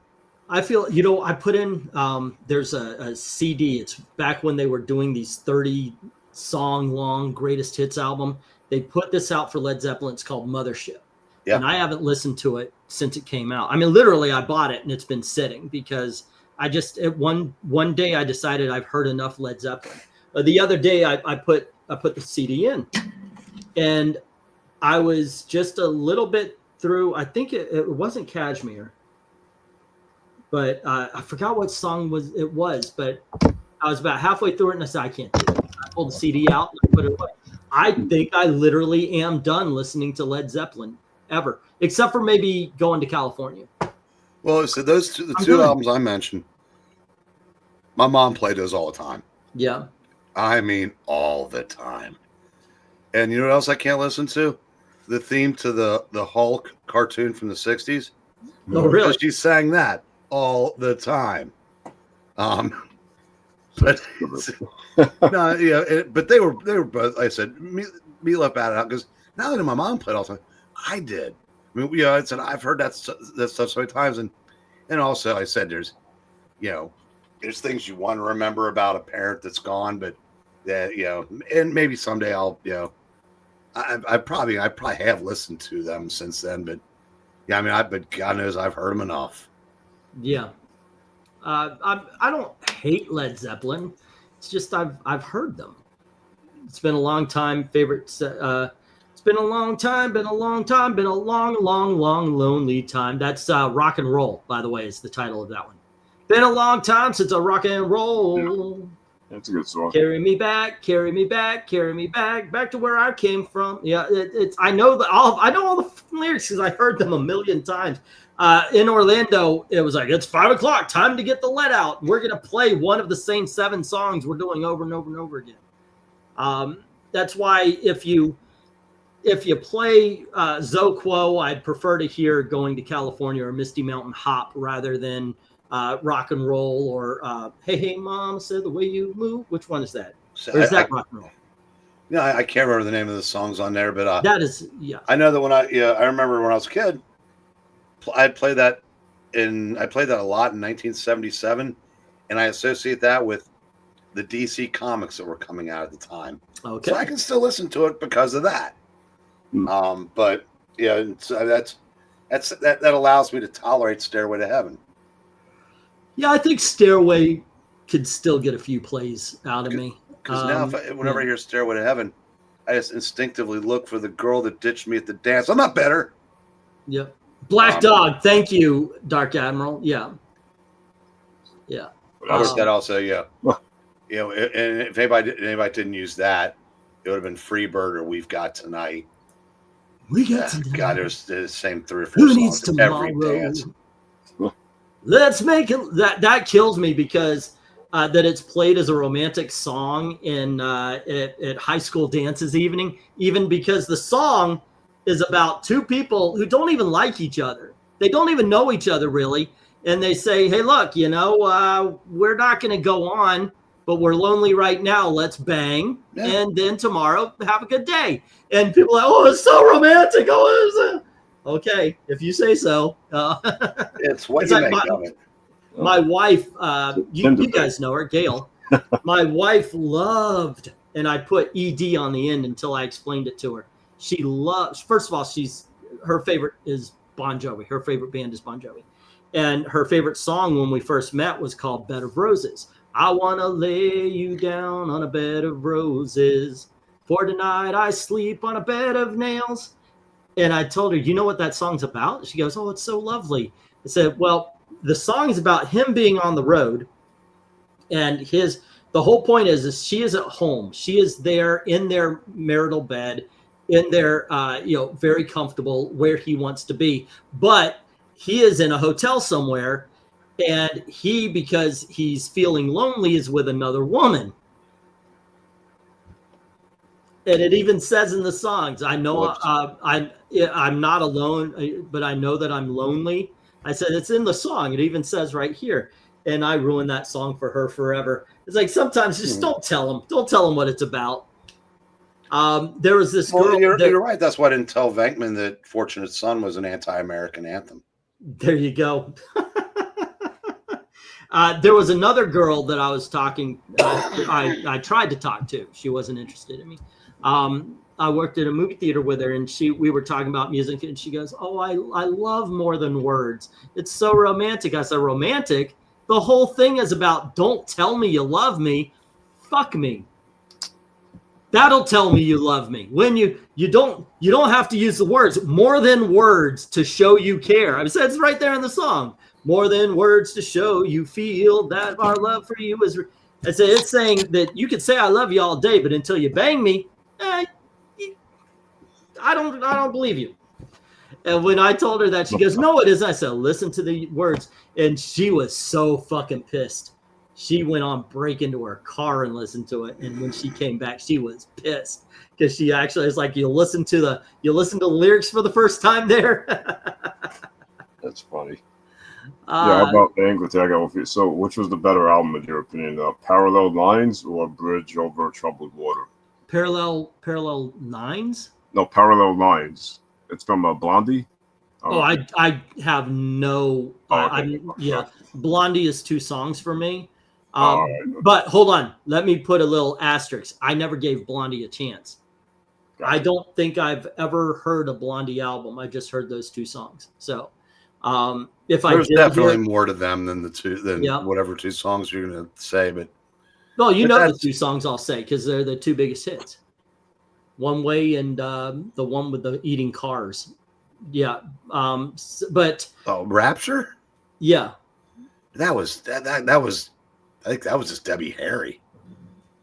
Because that was like 84 or 5. I thought they were the same. Well, they are, but she was the front woman for Blondie, but I think she might have done that as a solo artist. I can't remember. Oh, okay, okay. Just like she did Call Me. Oh, okay. Well, yeah, I like that one. But it's hard to make a comparison between those two because there's nothing about them that you can even Kevin Bacon is similar. Yeah, different genre too. Styles of music for sure. But how about the other in the chat we discussed when you were doing like a cover ranking? Well, maybe that was actually Geeky Puppet Show, I think. Actually. Okay, so it wasn't Debbie Harry's Solar. So it was Blondie. Let's see. Yeah, Heart of Glass. Yeah, which I couldn't think of because how many junior high dances played Love Hurts? I know, right? Love Hurts, isn't this beautiful? No. I didn't. What I didn't realize was that wasn't a Nazareth original. Okay. I heard that's some old, like early '60s song. Yeah, that's right. I saw that video. Yeah, but I don't know. You get a lot of things like that where if you listen to the lyrics, it's a whole different song. I think the biggest thing or the most recent that I know of, and mind you, I have not listened to new music in any kind of consistency for 20 years. It just occasionally a band will pop up that I like. Somebody did, I forget the guy who does the comic books, like he did Doom Patrol and the freaking one with the monkey guy that's on the TV show on Netflix. God damn it. The hell is that name? Umbrella School or whatever. Umbrella Academy. He was in a band that I got a couple albums of. My daughters actually bought them, and I listened to them. I was like, "Holy shit, this guy's good." Gerard Way. He had a band though. I forgot what it was called. Like I listened to that. That was good. Was that Fun. My Chemical Romance? My Chemical Romance. Yeah. Fun was good. I enjoyed them for the 2 years that they were out. There was something also in the 2000s called Tokyo Hotel. I think that was what they were called. I might be wrong on that, but they had some good songs. But yeah, not a lot of modern, and that was 20 years ago. So that's about as modern as I get. Let's see, Kurt Cobain ruined my chance with an absolute stunner girl next door. We had a date planned. Took me forever to get the Stones to ask her, and then he Minecrafted himself. And she was inconsolable. Ouch. They weren't even that good. Bob Seger turned the page. That's pretty good. I know that triggers. I listened to Nevermind the other day. Yeah. To see if 60-something me still thought that was it is. It's still that good. Desert Rose, did I say Bob Jovi? I meant Bon Jovi. And some Bale. I don't know who Bob Jovi is, but he's probably better than Bon. Maybe. Well, nowadays, yeah, that boy cannot sing anymore. Journey, great greatest hits band, but a great fucking greatest hits album. But I gotta say this again. I always do. Kudos to John Bon Jovi, because I said sitting in an audience one night waiting for Southside Johnny to play. Something happened to Johnny's throat. Bon Jovi took the stage and played the show for him. That was Iron Maiden for us. We went. Ace Frehley was supposed to open. He didn't show up, so they got a cover band to come in, like just a local cover band, and they were ecstatic. And they were doing covers. I thought, okay, well, this is fun. I mean, if Ace Frehley is not going to show up, at least we got a little something. Yeah, but the difference was, I said, John Bon Jovi played another man's music. Oh yeah, for an entire show because he knew every word to every song, how to play them, how to where to et cetera, et cetera. Think about that. I mean, if you're a cover band, that's what you do. And MK, well, Joni Mitchell is the greatest female singer in rock. They booed him. They booed that band off stage, and it was like it was 45 minutes before Iron Maiden was supposed to go on, and they said, "Well, fuck it." They went on, played 45 minutes of extra music. It was one of, if not the greatest concert I've ever been to. That includes Styx and Kiss in and out of makeup. I've seen some pretty good bands. I gotta be very happy with that. I missed Alice Cooper though, and that pisses me off. The man's 90 years old. He's gonna stop at some point in time. I just hope I finally get a chance to see him. He'll be coming out with a walker when I finally get to see that man. Ladies of the Canyon is my favorite album by a female artist, period. Awesome. So she's your favorite. I know I've heard the name, growing up. If you wanted to ask, ask Crosby, Stills, Nash and Young about her. They all slept with her. Oh, really? Okay. And that'll tell you how great drugs were in the '60s, because Bengals she wasn't or much the to look at then Pretenders? either. All Pretenders, not even close. Yeah, look, Bengals have a lot of good pop songs, but I've got to go with Pretenders as well on this one, just for being the better band. Okay, but if you want to say, who would you rather look at? Chrissy Hines, yeah. who's head off? It's like that's not fair. It's kind of funny. Somebody mentioned this in a meme or something, but when that girl did the eye thing where says every teenager in the 1980s fell in love with Susanna Hoffs. Oh, and now she's in her 60s and can still pull it off. She off. still looks great. Yeah. Then it said she made 3 cover albums with a guy named Matthew Sweet, who did an album called Girlfriend in 1991, which is another thing, just how great a year that was for music. But if you get a chance to listen to any of those, they're fantastic. Yeah, because they're almost all going to be songs you know. Bridge Over Troubled Waters. The album is great. The album it's on is great. The song is fantastic. The song, I had an epiphany. I had a epiphany. It was the epiphany, where Paul Simon's a talented songwriter, but Art Garfunkel is the fucking voice. Paul Simon can sing, but he can sing like I can if I've had practice and kept up my training. He's okay, but Art Garfunkel is truly the voice of Simon and Garfunkel. When you just listen to the music, he's the talent. And Bridge Over Troubled Waters, that nails it. Let's see. Never saw Alice. This is a weird phenomenon, Henry. Really, he came to Orlando a couple of times, and each time he came to Orlando, something happened. We were not financially stable enough to go see him, and he was coming here to Indiana. Not only just Indiana and Ball State University, which is literally 5 minutes away. We just didn't have the money. We didn't have the money to do it. It's just like every time he's showed up, we are just financially unable to do it. Go figure. It just is. There's a few people from the Bengals in the chat. Okay, they're definitely harder though. I agree with you. I mean, I said top 5 concerts you may have seen. Henry says Alice Cooper, Ozzy Osbourne, Megadeth, Priest, Metallica, and Iron Maiden. I actually never went to a concert. My parents. You've never been to them? I wouldn't go nowadays because they're way too. Ticketmaster's got a hold of everything, and the tickets are way too expensive. Oh yeah, my mom saw the Beatles at Chase Stadium. Two of my friends saw Iron Maiden in Newark, New Jersey, about 15 years ago or something. Whenever they were here, I don't remember. But yeah.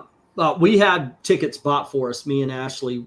Somebody bought us. My mother-in-law bought us tickets to see Billy Joel. Then they were $500 a piece. I was like, "This is fucking ridiculous." I mean, thanks for the tickets. I would never buy them. I would never have bought them. She wanted to do so. She wanted to do something nice for Ashley, and she heard Ashley singing a Billy Joel song. Ashley likes Billy Joel, but I don't think it was on her bucket list. And she thought Gail would take her to the concert, but Gail could care less. So, yeah, it was me, and she did not like it. She didn't not like me taking Ashley with a $500 ticket to see Billy Joel. How about you, Eric? Your top 5 concerts? I don't know that I've been to 5 concerts. I've been to a decent amount of shows, but as far as like concert venues. Without question, the best I ever saw was Bruce Springsteen. Well, anytime you have a band playing for you, I consider that a concert. But and I know we have a venue down here called Riverbend. It's an amphitheater, and I'd seen a decent amount of shows there. And I went to see a couple of hillbillies. Saw Travis Tritt there one night. I got to see Elvis Costello, but that was. Over a decade after he stopped being angry. But I've seen a lot. I've seen Warren Zevon several times. I actually saw Peter Frampton one night. Oh, okay. in a like a 1,500 capacity venue, which is strange considering they're talking about a guy that was the biggest in the world at one time. Peter Frampton live. If you lived in the suburbs, you were issued it. Well, I said, I think I've played that more than anything else I've ever owned. But I never got a chance to see the Stones or anybody really big, and that's fine because I said I've never liked big crowds. Yeah. Me neither. So I don't like big crowds either. I've seen quite a few concerts now. Dark Admiral saying Bob Seger, Megadeth, Clutch, Ozfest, and Scorpions. Wayne Smith is saying the Go-Go's, and Desert Rose, Joni Mitchell. I would have liked to see Joni Mitchell. She's not going to be around much longer, so that's not going to happen. My first concert was one of my favorites, and probably always will be. It's Kilroy was here, the one that broke up the band. But it was a show. It had the movie. It had the whole stage play, which I was into. Apparently, I found out later that only the 12-year-old kids were loving.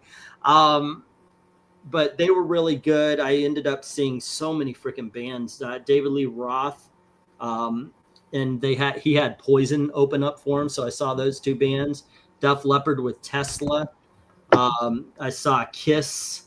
Who else? Whitesnake and Guns N' Roses. No, it was Whitesnake and who opened for White Lion opened for them. I saw White Lion again with Aerosmith the first time I saw him. That was and then let's see, like I said, Kiss and somebody called Verve Pipe, which was boring as fuck. But they did the soundtrack to a movie called Rockstar starring Marky Mark, which was fan-fucking-tastic. Great soundtrack. Saw Genesis and Elton John. Elton John played every song but my favorite, which is Leave On. He just went off, man. That is a good concert. Let's see. Trying to remember all the concerts I went to because you never saw the Styx or the Monkees, huh? Oh, I saw Styx and the Monkees. Well, I didn't see the Monkees. I saw Styx like 5 times. Classic lineup. Oh wow. Every time they came to town, I had tickets. I saw oh goodness gracious, the Monkees. Davy Jones.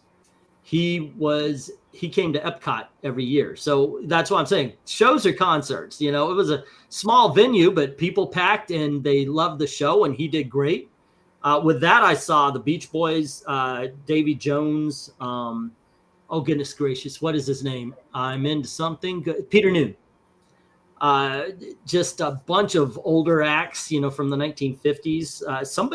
One of the more recent ones was something called Plain White T-shirts or something like that. But so many people, Boys to Men from that. The guy who did Caribbean Queen was at Epcot once. I saw a lot, and Dennis DeYoung started showing up there, so I went there every time he did for not only I did for every show because I had an annual pass. So he would show up, and for 3 or 4 days, I would see every show for those 3 or 4. So I would see him like 12 times. He got smart though. A lot of bands play the same set, all 3 shows that they're supposed to do in one day at Epcot, and Dennis DeYoung refused to. So he would do his first 40-minute set, and it would end with one of the big songs like Best of Times or Come Sail Away. Come Sail Away was always the night ender because he realized a lot of people who went to see those was the same. We would just keep rotating. We went to see all 3 shows. So he did one long concert, and I thought that was awesome. Oh, that's awesome. Yeah. I got my foot broken 3 places with multiple fractures at Ozfest, trying to keep a little kid 10 to 12 from getting trampled in the pit. Motley Crue. Thank you. I was seeing Motley Crue. Guns N' Roses was opening for him. This is the one where they were in the forget his name, not Mick Mars, the drummer, Tommy Lee. Tommy Lee was in that big drum that flipped around, and I was in the. They just started to mosh. If you've ever been in a mosh pit, it is really aggressive. You're either pushing or you're getting broken. But the thing is, my leg got caught, my knee twisted, and the guy next to me heard the pop, and they said, "Get him up." So I actually did the surf, the crowd surfing, except for one guy put his hand on my ass, good, oh, and he dropped me, and I landed on my back. It was funny because when I stood up, ooh, it was a lot of fun. I do not recommend crowd surfing because somebody's going to drop you. By the way, did you read the last sentence of that Dark Emerald thing you were reading? Let's see. Little bastard flipped me the bird as I was going down. That's awesome. That is. Yeah, so I'm gonna close with this because I got to get up early. I think we'll just. I mean, we've made an hour and a half show, 2 hours and 40 minutes. We should just pick this up tomorrow night during the auction. There you go. Yeah, I'm talking about it. But yeah. I was at a Social Distortion show one night, and actually I saw them twice. They were opening for the Ramones, and it was the night Clinton was elected. And I remember me and 2 of the members of the Ramones were probably the only people that weren't happy that night. Good God, all those little commies were just hooting and hollering because they thought they had, a cool guy in the White House. But anyway, I digress. Anyway, they're throwing, they're mosh pit, they're throwing people up in the air. Well, apparently there was one guy that nobody liked, and they threw him up in the air, and then everybody parted like the Red Sea. That's what happened with me. Well, no, because you're. Oh no, I wasn't thrown up. I was just dropped. Yeah, and you could hear the thud. The band stopped. Yeah, and so and they bring out a stretcher. No, the guy wasn't moving. They picked him up, put him on the stage, and drug him off that way. To this day, I don't know if the guy lived. Hey, Clint's in the audience, so allow me to repeat this. Hey, Clint, guess what I found in my car today under a jacket? Your envelope with the comics I should have sent you about a week and a half ago. I don't look in my back seat very often. We don't use all 4, and my daughter came in and moved it and went, Dad, and okay. So I'm going to be sending your books out to you. Sorry about that. There you go. Henry month is over. We will now return to our regular scheduled program, which is actually 2 other people bought videos, and we're going to be doing that. The first one is the Storm with not X-Men Storm, and then oh my gosh, I forget his name, Cody Lahudi, something like that. That was from One Slick Dude. Alrighty. So anyway, guys, thanks for hanging out with us. Join us tomorrow, where we have a great auction. I mean, there's some great books in this auction, and we could continue the music talk because we very rarely actually talk about comics. So join us for that. Thank you very much for hanging out with us, especially this long. And as always, thank you very, very much for watching. Have a good night, kids. Good night, kids. All righty.